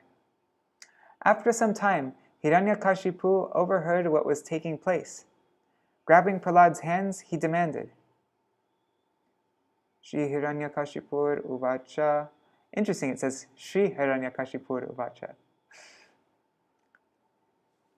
"He durvinta mandatman kulabheda karadhama stabdam machasanoddvritvam neshetva dhyayamakshayam." Srimad Bhagavatam 7.8.5. "O most impudent, most unintelligent disruptor of the family, O lowest of mankind, you have violated my power to rule you, and therefore you are an obstinate fool. Today I shall send you to the place of Yamaraj." Hiranyakashipu said, "What nonsense are you doing? You are so disobedient. You are like a dull stone with no intelligence at all. I am from an aristocratic dynasty. You have become like the handle of an axe that is trying to chop down my entire dynasty. I will teach you a lesson. I am now going to kill you. Let us see who will save you now." "My son Prahlāda, you rascal, you know that when I am angry, all the planets of the 3 worlds tremble along with their chief rulers." By whose power has a rascal like you become so impudent that you appear to be fearless and overstep my power to rule you? Srimad Bhagavatam 7.8.6. Prahlāda Mahārāja said, one second. Okay. Prahlāda Mahārāja said, "My dear king, the source of my strength, of which you are asking, is also the source of yours. Indeed, the original source of all kinds of strength is one. He is not only your strength or mine, but the only strength for everyone. Without him, no one can get any strength. Whether moving or non-moving, superior or inferior, everyone, including Lord Brahma, is controlled by the strength of the Supreme Personality of Godhead." Srimad Bhagavatam 7.8.7. Hiranyakashipu asked Prahlāda Mahārāja. Hiranyakashipu asked Prahlāda Mahārāja, "Where is your Lord? Is he present within this pillar?" Prahlāda Mahārāja fearlessly replied, "Yes, my Lord is present everywhere." Satyam vidatam nijabhrita bhashitam vyaptim cha bhuteshvakileshu chatmana adrishyatatyadbhutarupamudvahan stambhe sabhayam namragam namanusam. Srimad Bhagavatam 7.8.17. To prove that the statement of his servant Prahlāda Mahārāja was substantial, in other words, to prove that the Supreme Lord is present everywhere, even within the pillar of an assembly hall, the Supreme Personality of Godhead, Hari, exhibited a wonderful form never before seen. The form was neither that of a man nor that of a lion. To convince Hiranyakashipu that the statement of Prahlāda Mahārāja was unmistakably true, the Lord appeared from the pillar with flames emanating from his mane. By manifesting his form as Nrsimha-deva, the Lord also preserved the truth of Lord Brahma's promise that Hiranyakashipu was not to be killed by any animal or any man. The Lord appeared in a form that could not be said to be fully a man or a lion. He was extremely angry, and no one could pacify him. Brahma, Shankar, and all other demigods present became worried regarding how to pacify him. After offering him their beautiful prayers of glorification from a little afar, they requested Lakshmi Devi, "Please go and pacify your husband." She replied, Today I am afraid to go. He may also kill me." Next they requested Brahma, "You should go. He is like your father." Brahma replied, "Today I cannot go." Then they told Lord Shiva, "You are a friend of Krishna. You should go." Shiva replied, "Today we are not at all friends." Finally, Brahma requested Prahlāda, "You should go. He is like your father." Prahlāda Mahārāja immediately went to Lord Nrsimhadeva and jumped upon his lap. Nrsimhadeva at once became pacified, and tears fell from his eyes. He had been so angry, but now in a moment he was fully pacified. He began licking Prahlāda Mahārāja, as animals do, and said, I came so late, and I am upset about that. I want to give you a benediction." Prahlāda replied, "I am not a businessman. I do not perform devotional service to you in order for you to give me something in return. This is business. If any desire is hiding somewhere in my heart, please remove it so that I can become your pure devotee. You have asked me to take a benediction. That makes me think that there may be some material desire hidden in my heart, but I don't know where it is hidden." Lord Nrsimhadeva said, "I know that you are pure. You never require anything. Still, I desire that you take any benediction." Prahlāda Mahārāja replied, "If you insist that I take a benediction, I desire that you deliver my father. He has offended you and me, and he has given great troubles to all the devotees. He has cut down all the green trees so that no one would be able to get any wood or fruit. He killed many cows so that no one would be able to get milk, ghee, and butter to be used for devotional activities like homas, fire sacrifices, and offering bhog to the Lord. He has killed so many Brahmins, and in this way he has committed innumerable sins. Please forgive him." Lord Nrsimhadeva said, "Don't worry about this at all. Your father has already been liberated. In fact, 21 generations of your forefathers will be liberated. For the Uttama Adhikari, 21 generations of forefathers will be liberated. Regarding those who are Madhyam Adhikari, who are always chanting, remembering, and performing devotional activities, their relatives of 14 generations will be liberated.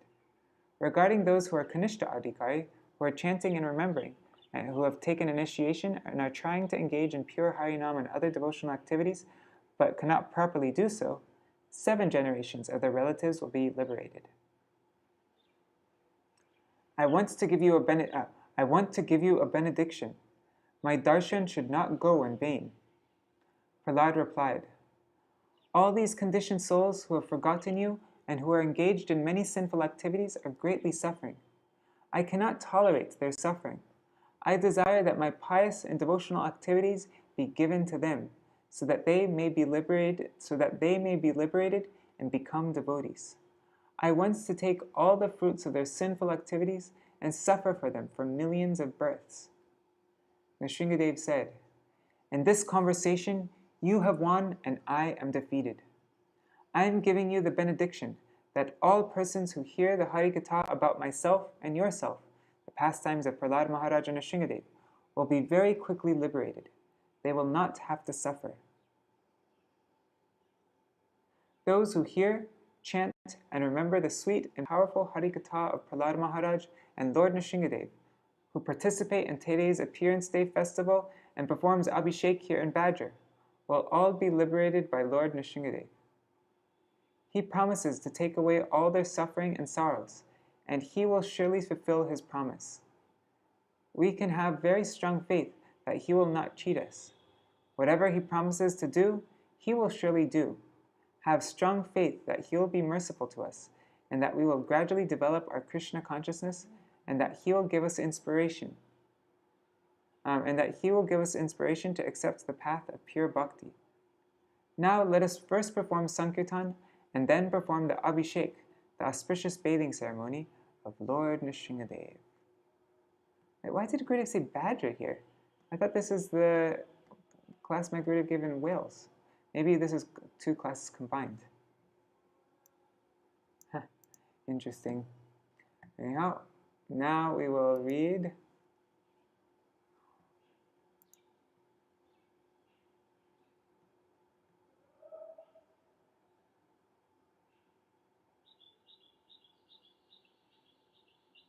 okay, let's do this one first, because it's a little bit shorter. And that way, if the other one, if by the end of this, if we decide that it's too late, we can just stop. Oh, and this is part 1. Okay, this is part 1 on the subject of Prahlāda, and next is part 2.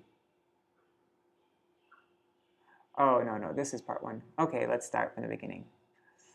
But just give me a second. I'm just going to respond because somebody sent me a WhatsApp message. Just going to quickly respond to the message. Madhukar from Brazil is asking for Madhusudan Prabhu's number. I'm just going to give it to him. Madhusudan Prabhu.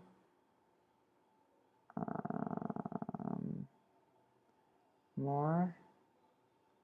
Where is share contact?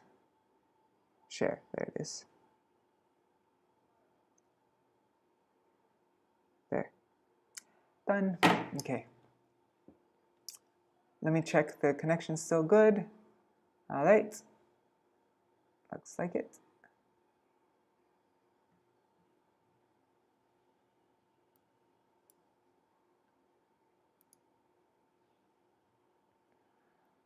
On the subject of Śrī Prahlāda. This is a class given by my Śrīla Gurudev in Badger, California, May 14th, 2003, evening, part 1. Today is a very auspicious day. It is the appearance day of Sri Nrsimhadeva.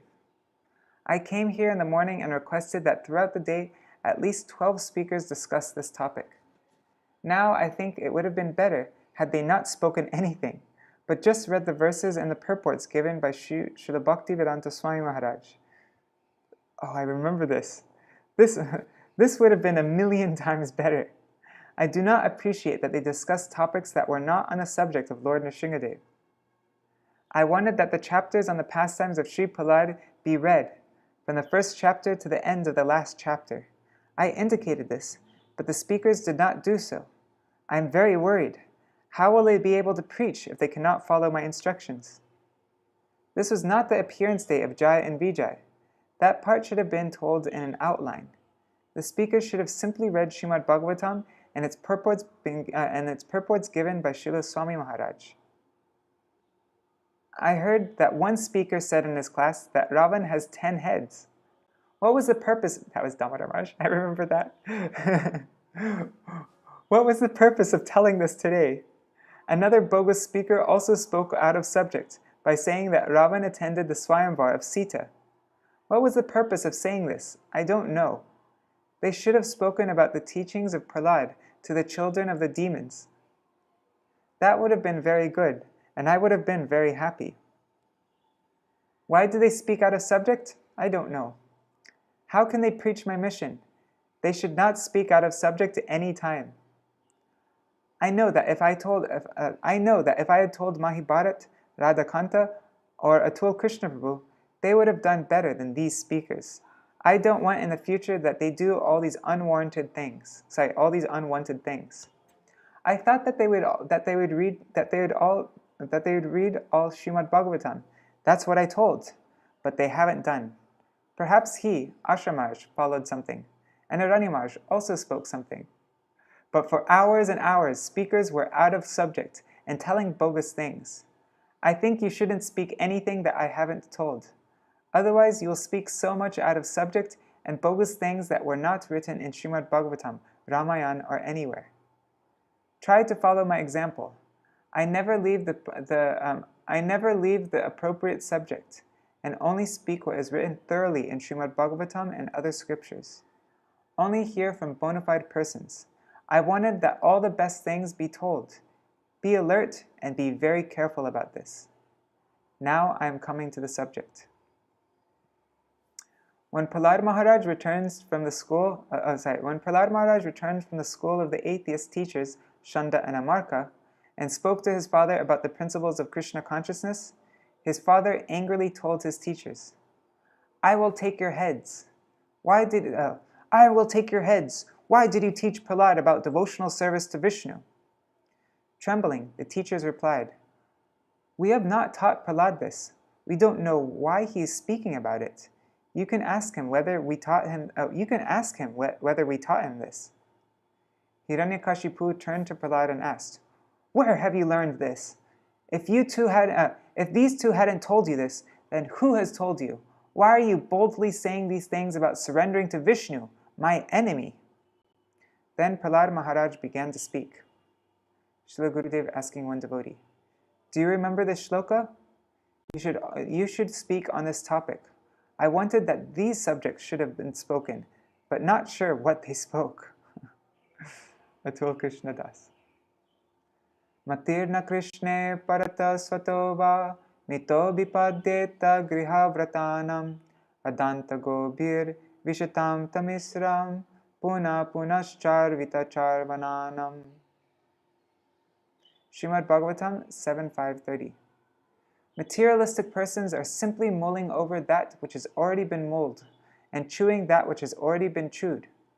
Because their senses are not controlled, they are proceeding toward the dreadful hell of this material existence, repeatedly trying to enjoy that which has already been consumed. The intelligence of such materially attached persons can neither be turned towards Bhagavan Sri Krishna by their own endeavor, by the instruction of others, or by the association of similar materialistic persons. Prahlāda said, O my dear father, those whose consciousness is not fixed on Krishna but on other things, even if they take help from others, even if they come together, they will not be able to understand what is the goal of their life and what is in their self-interest. The real self-interest is to engage in Hari Bhajan. Their problem is that they have uncontrolled senses. They are griha vrata. They have taken a vow to remain in this world and somehow find happiness. Following their uncontrolled senses, they are chewing something that has already been chewed. There is no real enjoyment or ras in this material world, but we are very foolish that we are endeavoring so hard to get one drop of happiness. Following this path, they are going toward the darkest region of ignorance, and they will go to hell and suffer the reactions. Srila Gurudev. Who will go? Guru and disciple both will go to hell. Then Nate, and then I told Krishna Prabhu, Nate vidu svartagatim hi Vishnu, durashaya ye bahirartamanina, andayatandar upaniyamanas te pishatantram urudam nibadha. Srimad Bhagavatam 7.5.31. Persons who are strongly entrapped by the consciousness of enjoying material life, and who have therefore accepted as their leader or guru a similar blind man attached to external sense objects, cannot understand that the goal of life is to give up this material life and engage in the service of Lord Vishnu. As blind men guided by another blind man miss the right path and fall into a ditch, materially attached men led by another materially attached men are bound by the ropes of fruit of labor, which are made of very strong cords, and they continue again and again in materialistic life, suffering the threefold miseries. Prahlāda continued, they don't know that their real spiritual interest, the ultimate goal of life, is to worship Sri Krishna. Instead, they place all of their false hopes in trying to enjoy this world and place all their hopes in material things. They are blind, and they are following other similar blind persons, and the result is that they will fall in the ditch. Srila Gurudev. Then Hiranyakashipu became very angry and told Prahlāda, you want to say that I am blind and my guru Shukracharya is also blind, and Shanta and Amarka are bogus persons. You think you know better than them. I will kill you. Then Prahlāda Mahārāja told, and then I told Krishna Prabhu, Naishammatis tavad urukramangrim Sprishatanartha pagamo yadartha Mahiya sampada rajobhishekam Nishkinchananam navrinitayavat. Srimad Bhagavatam 7.5.32. The lotus feet of Urukram, who is glorified for his uncommon activities, destroy all anarthas in the heart. However, those who are very materialistic cannot be attached to his lotus feet until they smear their bodies with the dust from the lotus feet of great souls who are absorbed in Bhagavat Prem and who are completely freed from material attachments. Yes, you both are blind, your guru and you. You are demons. I know that you are blind, and if you are not taking the dust of the lotus feet of highly qualified Vaishnavas, then your mati, your intelligence, cannot be changed. I told Krishna Prabhu, how can your intelligence be fixed on the lotus feet of Krishna if you have not bathed in the dust of the lotus feet of any elevated Vaishnava? It is not possible. It will not be possible. Srila Gurudev. Who is Nishkinchan? Who are Nishkinchan? I told Krishna Prabhu, Nishkinchan are those who have no possession, and Krishna is their only possession. In their heart is Sri Krishna, their only possession. Srila Gurudev. Good. I wanted all these things to be explained. I wanted all these things to be explained here, but bogus speakers told so many things out of subject. I don't know how they will preach in the future. I don't want these things. What became afterwards? Hiranyakashipu became furious, and taking his sword and club, he ordered his men, bring mad elephants and poisonous snakes, throw them on him so that they will kill him. Bring poison and forcibly give it to him. Bring my sister and put him in a fire. Throw him from a mountain into the ocean and bind him to a stone so that he will drown. They did that. Thousands of soldiers came to kill him, but they could not accomplish the result they desired. Hiranyakashipu became anxious and fearful, thinking, I wanted to kill him, but he is not dying, and it may be that I will be killed by him. Shanda and Amarka arrived and consoled him. They said, don't be worried. You have controlled Indra and all the other demigods, and Prahlāda is like a mosquito compared to them.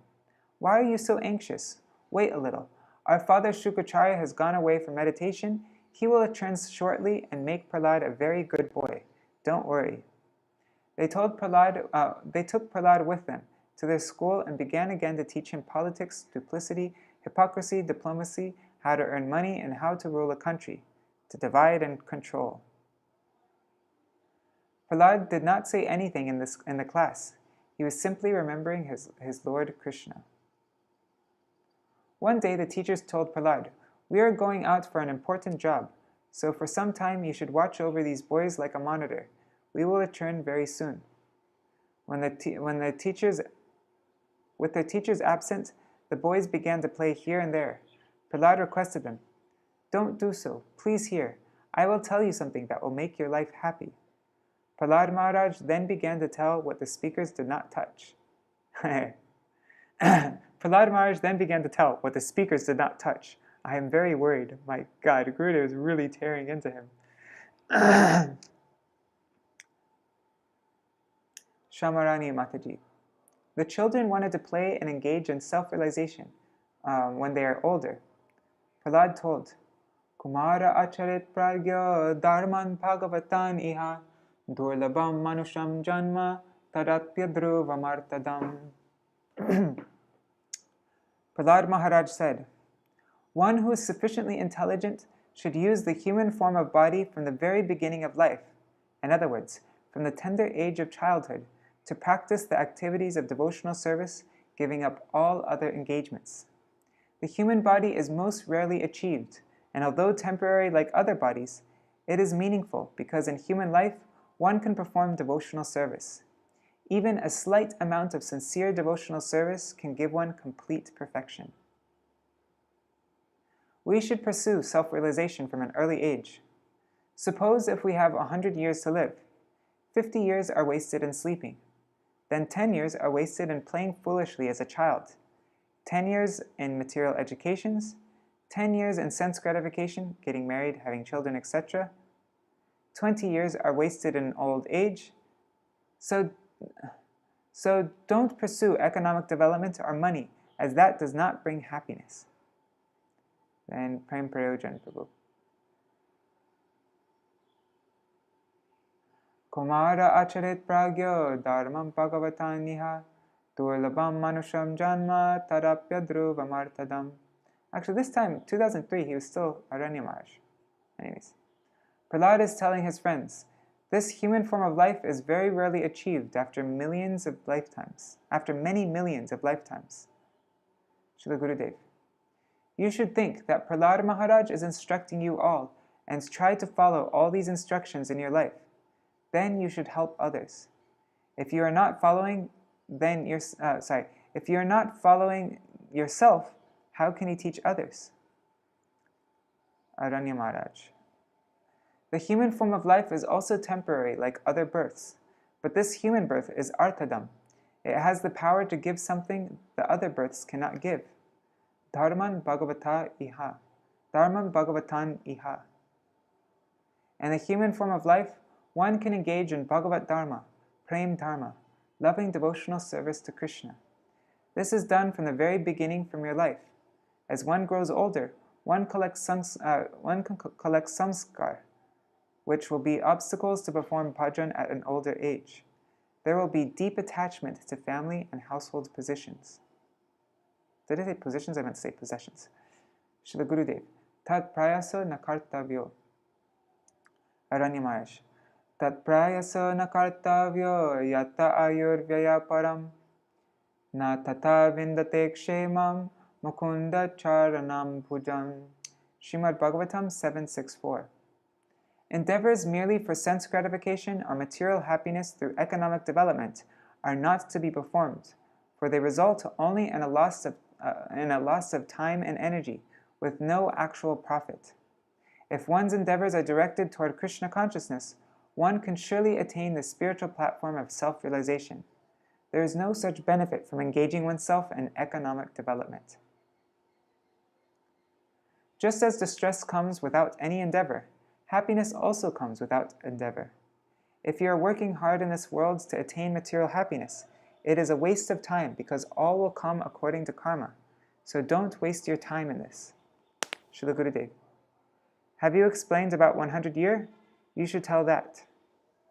Aranya Maharaj: if you don't take to the path of devotion, then 50 years of your life will be wasted in sleeping. The first 10 years will be wasted in playing games, 10 years will be spent in education and learning some skill or profession to maintain your life, and the last 20 years you'll be old and many diseases will be there. So how will you engage in bhajan? Srila Gurudev: at the time, how will you give up your newly married wife and weeping small children? Aranya Maharaj: when you collected so many material attachments, how can you give them up?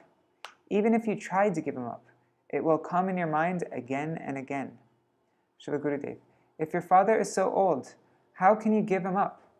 Your little children will be very lovingly calling, Papa, Mama. How will you be able to give up absorption in them? Your beautiful gardens and beautiful dogs, how will you give them up? So it is better to give up everything material and chant and remember Lord Krishna. Very good. Prahlāda told his classmates, if you want to be happy, then practice bhakti yoga, devotional service to Lord Krishna. What was that? Shripad Madhav Maharaj. The classmates asked, how can we practice bhakti yoga? Prahlāda: it is very simple and it doesn't require much endeavor. Guru shushushaya bhaktya sarvalabdharpanena cha sangena sarubhaktanam ishvararadhanena cha. Srimad Bhagavatam 7:730. One must accept the bona fide spiritual master and render service unto him with great devotion and faith.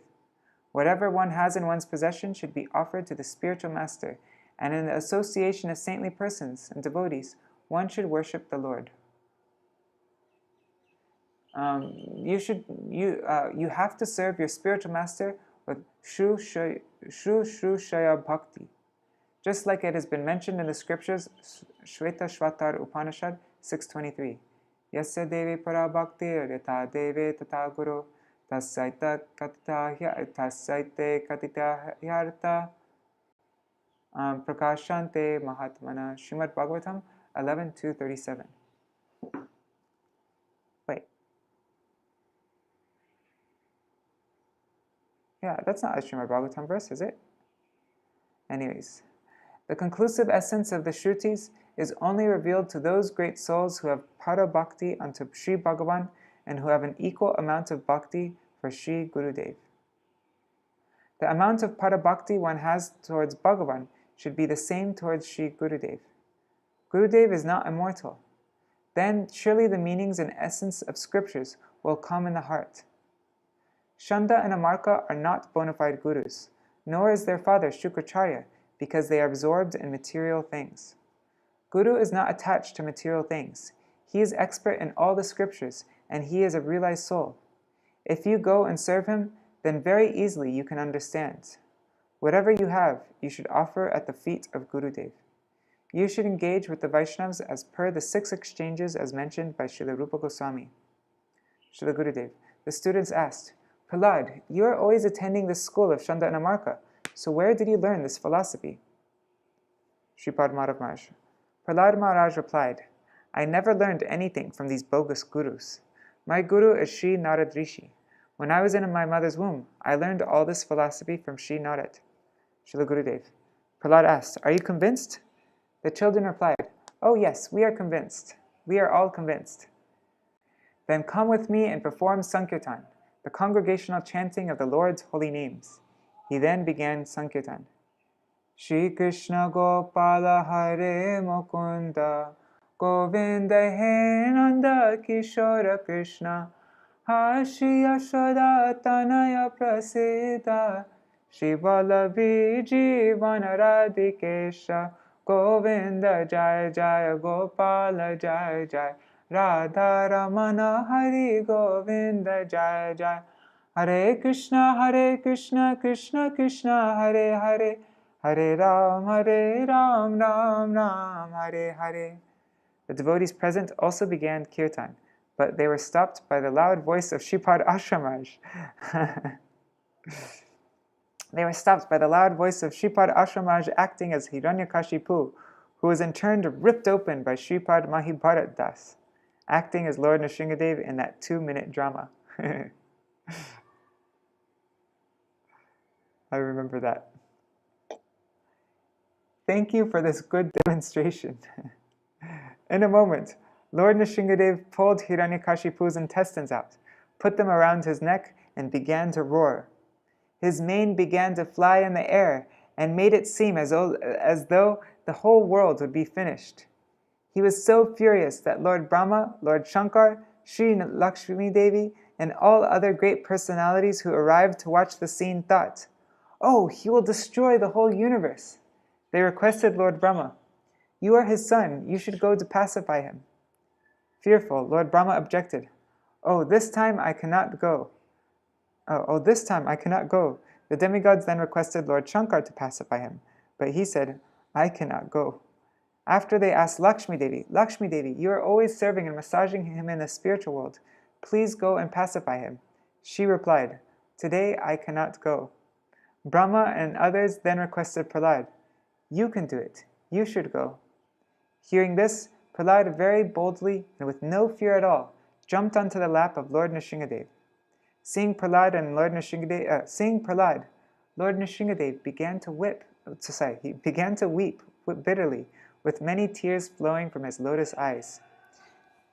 He began licking Prahlāda's body as a lion licks his cubs, because he was in the form of half animal, half man. After that, he told Prahlāda, "I am very upset that I have delayed. Your father gave you so much trouble. He even tried to kill you, and I delayed.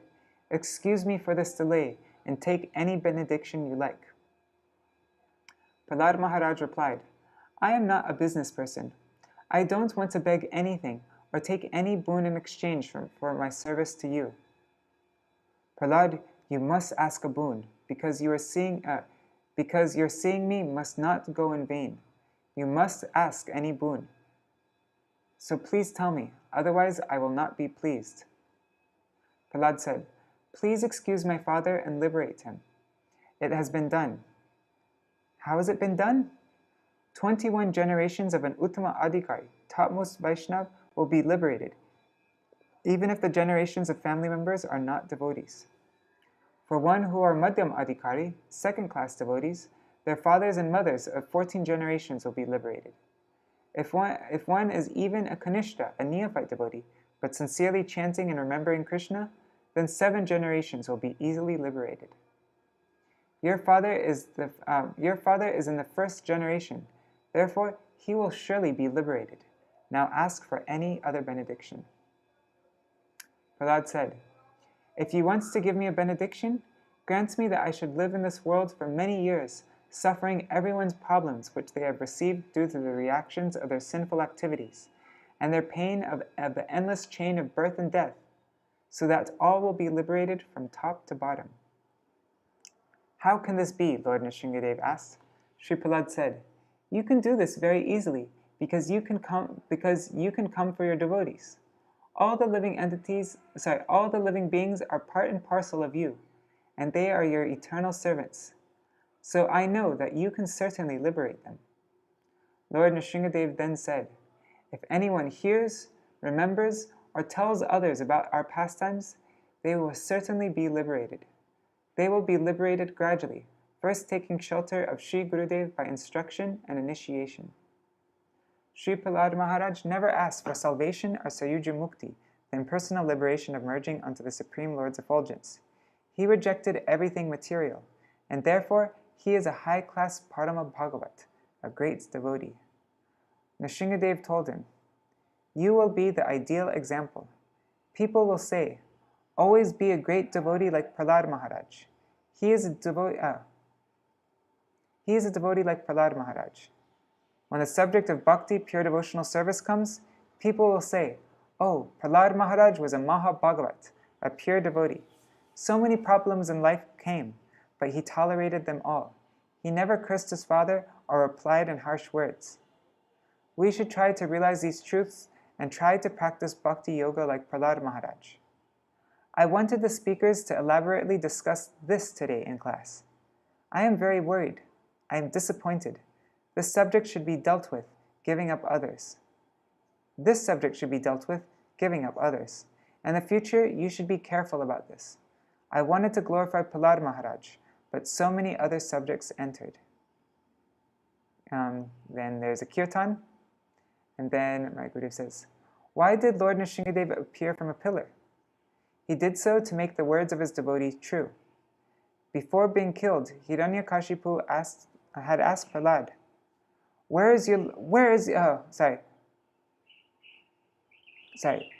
before being killed, Hiranyakashipu had asked Prahlāda Maharaj, where is your Lord? Have you ever seen him? Prahlāda had replied, oh yes, he is everywhere. There is no place where he is not. He is in the atom, in the heart of all living beings, everywhere. Do you believe this? Devotees, yes.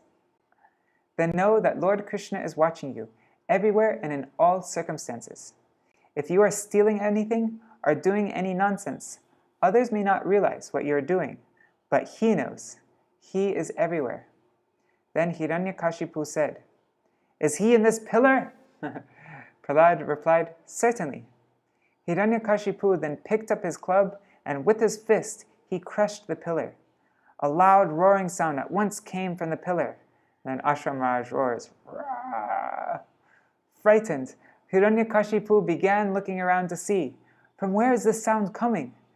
He then saw that it was coming from the pillar.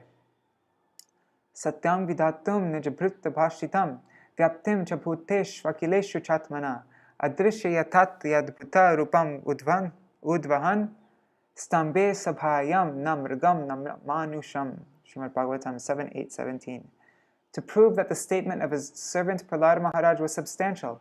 In other words, to prove that the Supreme Lord is present everywhere, even within the pillar of an assembly hall, the Supreme Personality of Godhead, Hari, exhibited a wonderful form never before seen. The form was neither that of a man nor that of a lion. Thus the Lord appeared in his wonderful form in the assembly hall. Lord Nrsimhadeva is so merciful that he came to fulfill the four Kumars' curse of Jai and Vijay, the two gatekeepers in Vaikuntha who were cursed to come to this world as Hiranyakashipu and his brother, and to fulfill the boon which Brahma gave to Hiranyakashipu. Hiranyakashipu could not be killed by anyone in creation, nor in the night, or in the day, nor in any month of the year, nor by any weapon. To make Lord Brahma's words true, Lord Nrsimhadeva came in the evening, at sunset, which is neither day nor night. He did not die in the sky or on the earth, for Lord Nrsimhadeva picked him up and put him on his lap. He did not die inside a room or outside, for Lord Nrsimhadeva killed him in a doorway. And he did not die by any weapon, for Lord Nrsimhadeva killed him with his nails. He ripped Hiranyakashipu apart and took out his intestines. So Lord Nrsimhadeva came out from the pillar, and Hiranyakashipu saw that he is everywhere. You may think, I am alone when doing nonsense, but he will see. His eyes are the sun and moon. He is all the atoms of the air. He is in all the atoms of the air. Lord Nrsimhadeva wanted to test Prahlāda by offering him boons to see if he is willing to be cheated by them. He offered to give him the Sayuja Mukti that was given to Shishupal. He offered to give him that salvation which so many sages and maharshis, saintly kings in the line of Sankaracharya, cannot achieve in thousands of births. Nrsimhadeva was willing to give this to Prahlāda very easily, but Prahlāda refused it all. He again and again requested Prahlāda to accept this, but he refused. Salokya sarshti sarupya samipaikyatame apyuta diyamanam nagrinanti vinamat sevanam janam. Srimad Bhagavatam 3.29.13. This is from Kapila Dev's teachings. My devotees do not accept Salokya, Sarshti, Sarupya, Samipya, or oneness with me, even if I offer these liberations in preference to serving me. Even if I offer these liberations in preference to serving me. Prahlāda said, I am not a business person. I will not take a boon from you in exchange for my service to you. What to speak of this Sayuja Mukti and personal liberation? What to speak of that? I don't even have personal desire to be in the spiritual planets of Vaikuntha. I don't want anything as remuneration. Lord Nrsimhadeva asked, "What do you want? Oh, what do you want?" Śrī Prahlāda said, "Please be merciful to all living beings. By that I will be pleased, and you will also be pleased, because you are Bhakta Vatsal. You have an unlimited desire to please your devotees, and you know that all living beings are your personal, eternal servants. Please be merciful and give that benediction to all. And if you want, I will stay in this world forever, suffering for all their sinful reactions." But he never took that.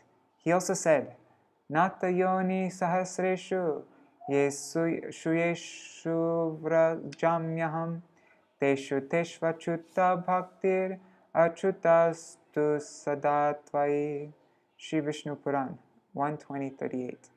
O Master, in all the thousands of births through which I must wander in this world, please let me have unfailing devotion to you, the infallible Supreme Lord. O Achyuta, infallible Lord, I don't mind accepting hundreds of thousands of births, but I want that wherever I will be, I must receive the elevated association of your pure devotees and always worship you. I don't want anything else. Sri Lakshmi Devi, Garuda, Lord Brahma, Lord Shankar, and many other great personalities were present, but Lord Nrsimhadeva gave preference to Prahlāda Mahārāja. He said, "I could not cheat you. You have conquered me. I don't favor Sankarshan, or Lakshmi Devi, or my messenger and carrier Garuda, or Lord Brahma, as much as I favor a devotee like you. Therefore, I cannot cheat you. So you have conquered me." Śrī Prahlāda Mahārāja never cared for any problem that arose in his life, and he accomplished his mission in a very short time. His father wanted to kill him, but he never cared. If death is to come, it will come, and you will not be able to do anything to protect yourself. Prahlāda Mahārāja was very bold. You should also be bold like him. I am telling all these truths for you. If death is coming, or so many problems and sufferings are coming, try to keep your feet on the head of them all. Don't be upset. Try to do bhajan, chanting and remembering Krishna without any hesitation and not considering any obstacles. This is the teaching of Śrī Prahlāda Mahārāja. End of part 1. Sorry, could you just give me 1 second here? There's like a huge fight going on outside and I'm just really curious. Sorry, I can't help myself. 1 second.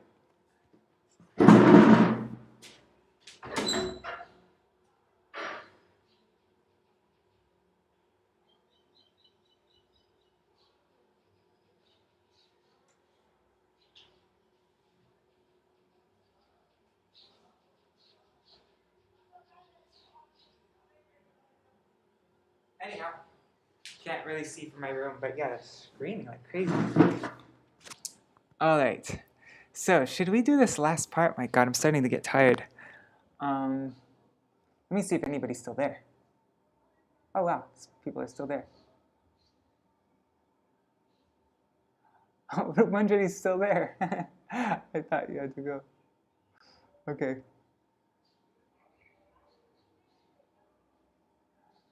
Alright, so let's see.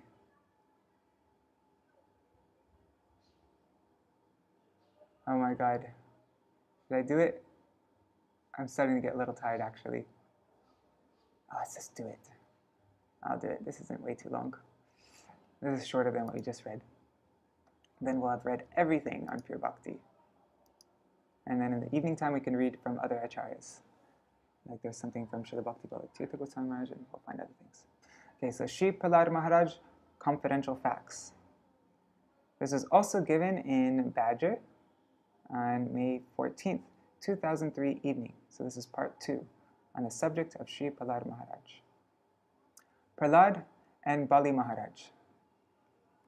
When Shri Krishna's incarnation, Lord Vamandev, came to the palace of Bali Maharaj in the form of a dwarf Brahmin, his feet and legs were naturally very small. He told Bali Maharaj, "I want something from you." Bali Maharaj became happy and said, "Ask for any boon, a very beautiful wife, a kingdom, heaven, wealth, reputation, or position. I can easily give you this." Lord Vamandev replied, I am a Brahmin boy. I am always satisfied. I don't want anything unnecessary. I want only 3 steps of lands, so that I may sit there and do bhajan. Bali Maharaj began to laugh and joke with that young Brahmin. He said, You are just a boy, a child, and your intelligence is also very small like that of a child. I want to give you everything imaginable, but you do not want that. But all right, I shall give you the 3 steps of land as you desire. Lord Vamandev asked Bali Maharaj to do a sankalpa, a ceremony to make a vow that would consecrate the offering and finalize it. Bali Maharaj's guru, Shukracharya, was actually a materialist and was thus very worried about his own security. He warned Bali, Be careful, don't make a vow to give him anything. Don't believe him, he is Vishnu, not a dwarf. He is the imperishable Supreme Personality of Godhead Vishnu. Accepting Kashyapa Muni as his father and Aditi as his mother, he has now appeared to fulfill the interests of the demigods. He is cheating you. Give something that will not be harmful to you. Give something, but not in a way that he can take everything. Bali Maharaj replied, If he is Vishnu, he will somehow take everything away. Everything already belongs to Vishnu, God. So why should I not give what he asks? And if he is not Vishnu, he will not be able to take anything except the 3 steps of land. Lord Vamandev then said, If Shukracharya does not assist you in making the vow, I will do so personally. Now take some water from this vessel and do sankalpa. While Bali Maharaj was preparing to do the sankalpa, Shukracharya thought, He did not obey me, and now Vishnu will take everything. I must prevent that water from coming out of the vessel, so that the vow will not be completed. Because the water was not coming out, Lord Vamandev took a small stick and pierced a hole in the spout of that vessel, and blood at once began to flow from it. From where had the blood come?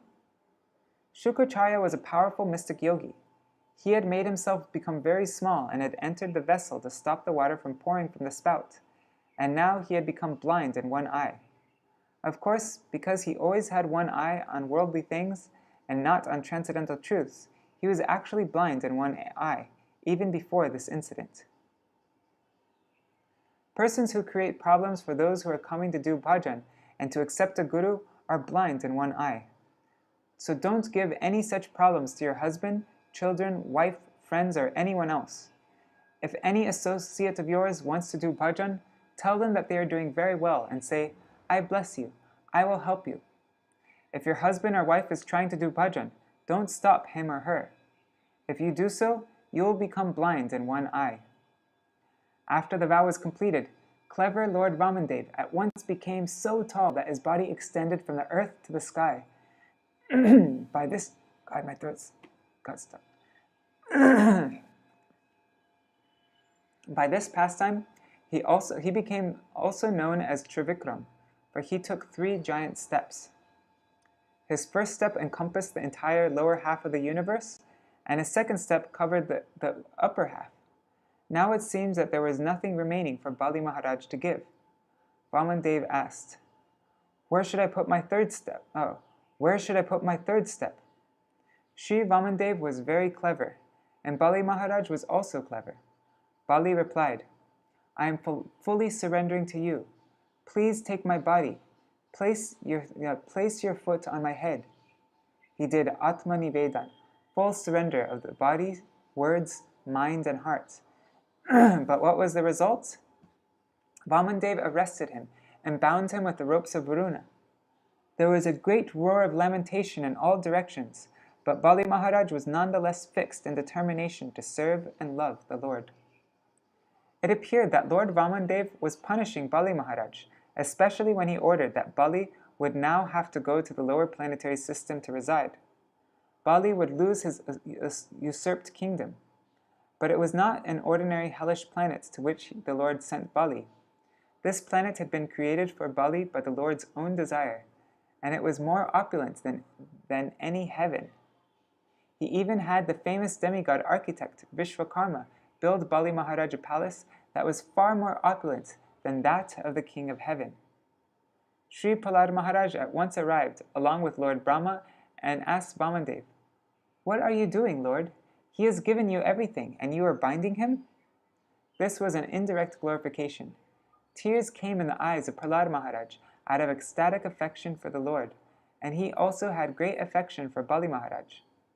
Bali Mahārāja was the son of Virochan, who was the son of Śrī Prahlāda Mahārāja. Bali Mahārāja was thus the grandson of Prahlāda Mahārāja. Lord Vāmandev saw Prahlāda Mahārāja and was weeping due to his love for his family member, and he therefore very humbly said, "O Bali Mahārāja, you may ask for any benediction." Being very clever, Bali Mahārāja replied, "In my palace in Sutal, there are 49 gates. There is no certainty by which gate or lane I will go in.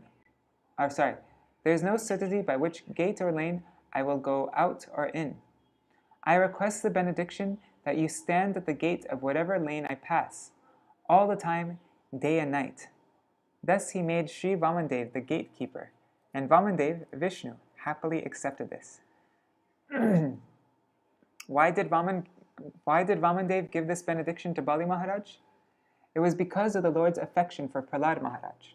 Otherwise, Bali Mahārāja hadn't done anything to deserve it. A donation of only a universe cannot bring this mercy of Vishnu. Do you understand? No one can satisfy the Lord by wealth, position, or any other material offering.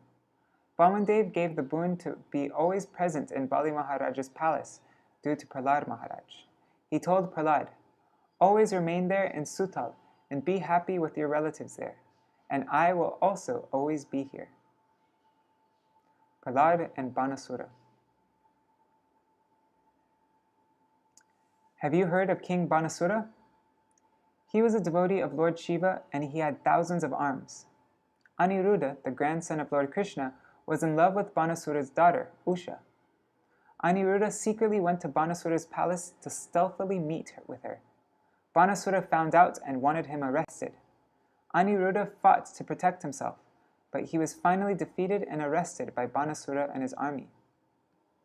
Narad, who was also a clever personality, brought news of this to Sri Krishna and Sri Baladev. He told them, "Banasura has captured your grandson." At once, along with his entire army, Krishna reached there and began to fight with Banasura. Banasura used his 1,000 arms to fight with many clubs, arrows, and other weapons. But during that battle, Krishna cut off all his arms and hands except for 4. In the meantime, Banasura remembered his lord, Shankar, Lord Shiva, who immediately came and also began to fight on Banasura's side. Lord Sri Krishna shot a special arrow called Vishnu Dwara, and Shankar shot his Shiva Dwara.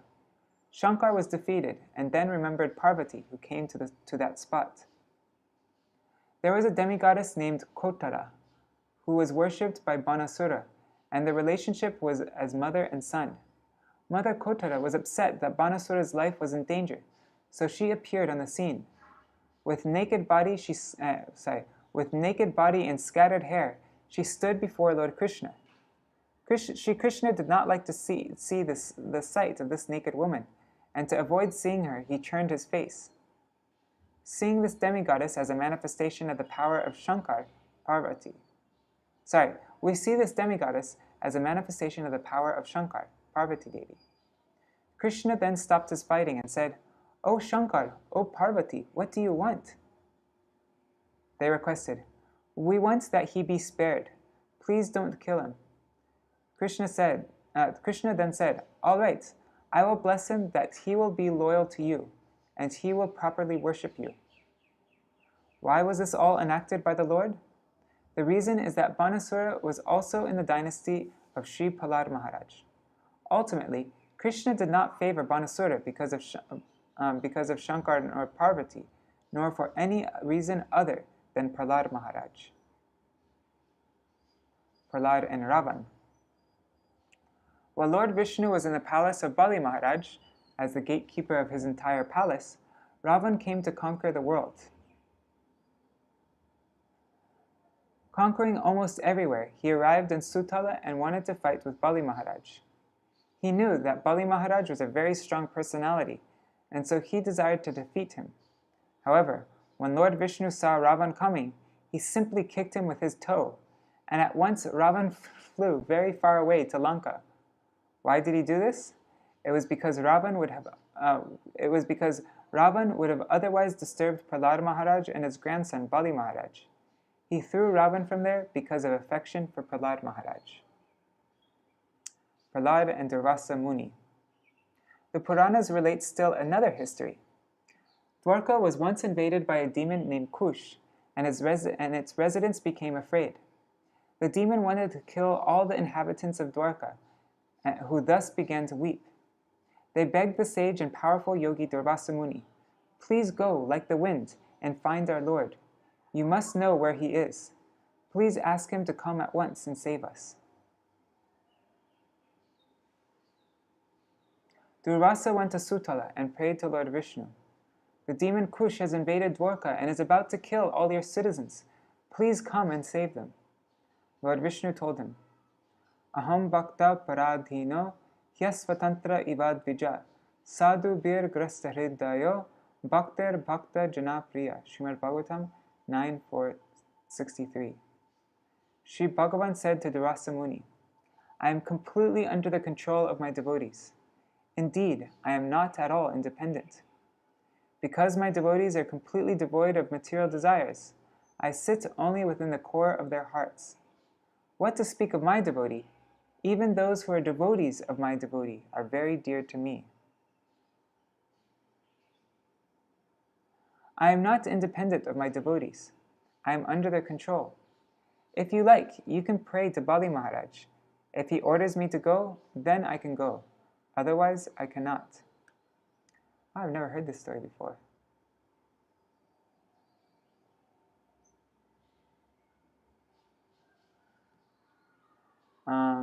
Okay.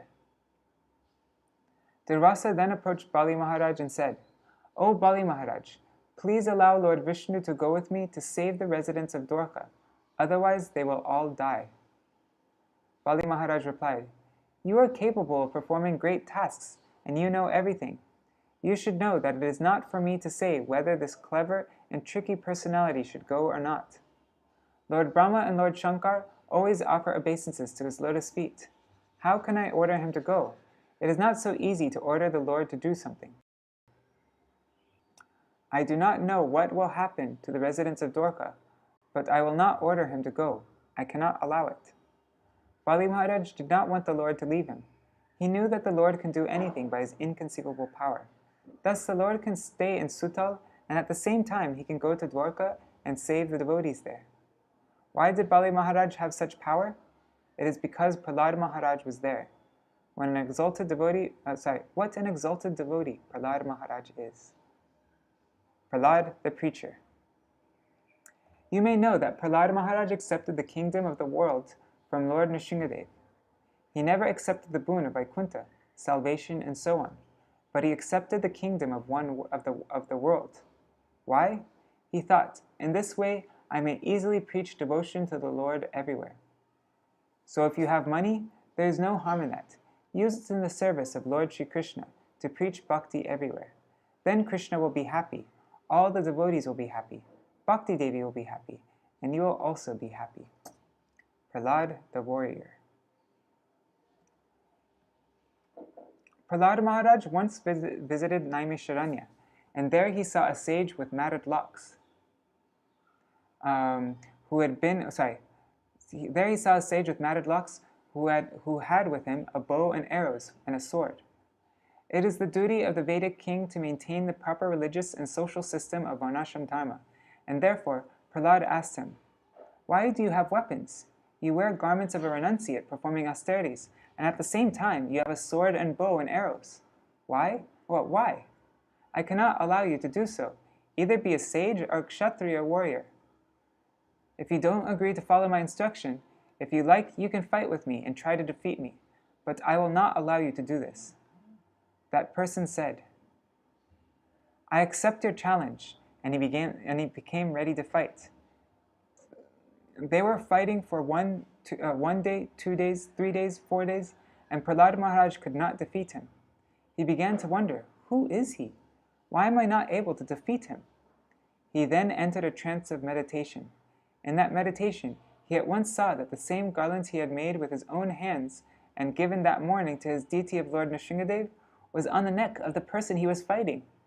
Prahlāda then realized, "Oh, he is a very big trickster," and he began to laugh. He dropped his bow and arrow and exclaimed, "Lord!" The Supreme Lord then gave him darshan as Nrsimhadeva. Prahlāda asked him, "I have promised to defeat you, but I could not. What should I do?" Lord Nrsimhadeva wanted to test him, otherwise who could fight against him? The Lord answered, "I am always defeated by you. Not only today, but always. You always defeat me by your devotion." How exalted a devotee is Prahlāda Mahārāja. Prahlāda and Narad. Narad Muni was once traveling from the palaces of one devotee to another, telling each one, "You are the greatest recipient of Sri Krishna's mercy." He had gone from worldly devotees to Lord Brahma to Lord Shiva. Then he came to Sri Prahlāda Mahārāja and glorified him in many ways.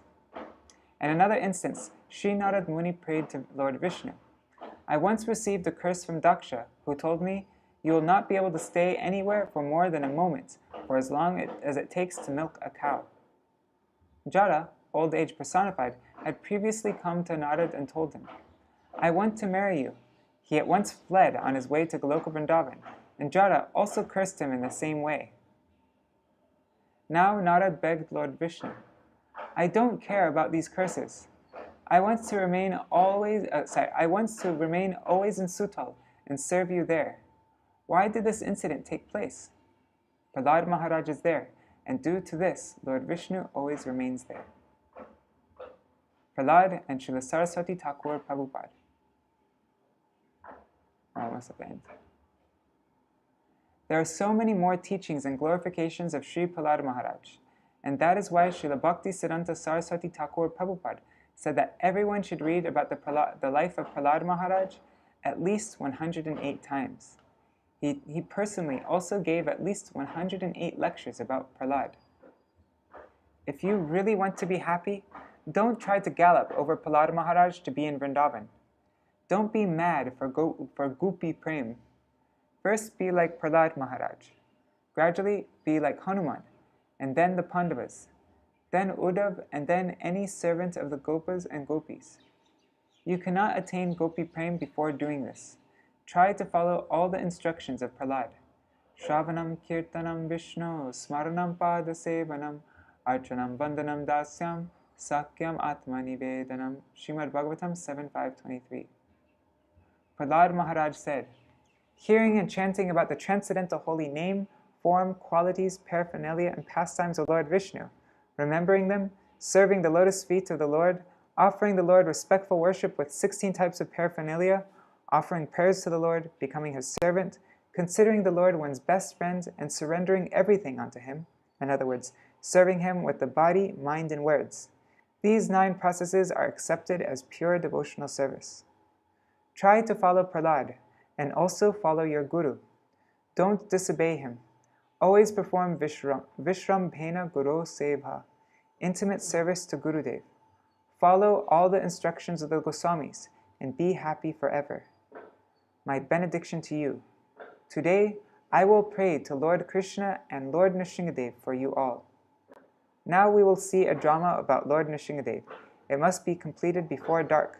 At once, take the mic. Gaur Premanande Hari Hari Bol. This is done by the Hari Kathā team, 2021. Submitted by Sundar Gopal Prabhu. And now they're just starting Arti. I actually missed Mangal Arti this morning, so I want to go for noon Arti. So I'm going to end now.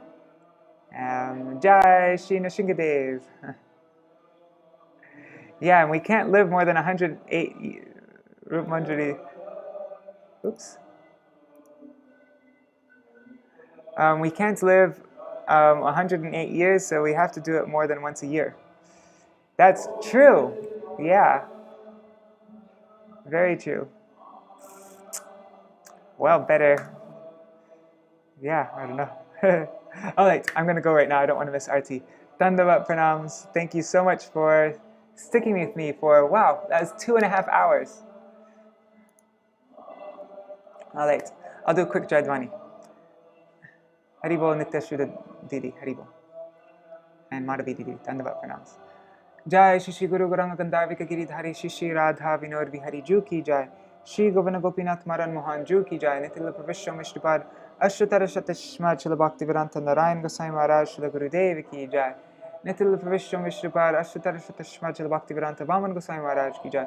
Nitila Pravishya Mishripad Ashtara Shatashma Chila Bhaktivedānta Swāmī Mahārāja Shila Prabhupada ki Jai. Nitila Pravishya Mishripad Ashtara Shatashma Śrīla Bhakti Pragyan Keshav Gosvāmī Mahārāja ki Jai. Nitila Pravishya Mishripad Śrīla Bhakti Siddhanta Saraswati Gosvāmī Prabhupada ki Jai. Nitila Pravishya Mahābhagavat Śrīla Gokṣaras Babaji Mahārāja ki Jai. Nitila Pravishya Śrīla Satchidananda Bhakti Vinod Thakur ki Jai. Nitila Pravishya Vaishnav Sarvabhauma Śrīla Jagannath Das Babaji Mahārāja ki Jai. Shri Rupanu Gauriya Guru Varga ki Jai. Shri Rup Sanatan Bhatta Raghunath Shri Jeev Gopal Patadasha Gurnath Shar Gosai Prabhu ki Jai. Shri Sarup Damodar Rai Ramanandari Shri Gaur Parshad Vrinda ki Jai. Naam Acharya Shri Haridas Thakur ki Jai. Prem se kaho Shri Krishna Chaitanya Prabhu Nityananda Shri Advaita Gadadhar Shivasari Gaur Bhakta Vrinda ki Jai. Shri Kshetra Mandala Gaura Mandala Bhaja Mandala Mathura Vrindavan Dham ki Jai. Sarva Avishta Pradata Giriraj Maharaj ki Jai. Shri Radha Kun Shama Kun ki Jai. Shri Muna Devi Ganga Devi ki Jai. Shri Tulsi Maharani Vrinda Devi ki Jai. Shri Bhakti Devi ki Jai. Shri Purnamasi Yogamaya ki Jai. Shri Gopeshwar Mahadev ki Jai. Shri Harinam Sankirtan ki Jai. Ananta Koti Vaishnav Vrinda ki Jai. Shri Nṛsiṁha Bhagavan ki Jai. Bhakti Vigna Vinashankari.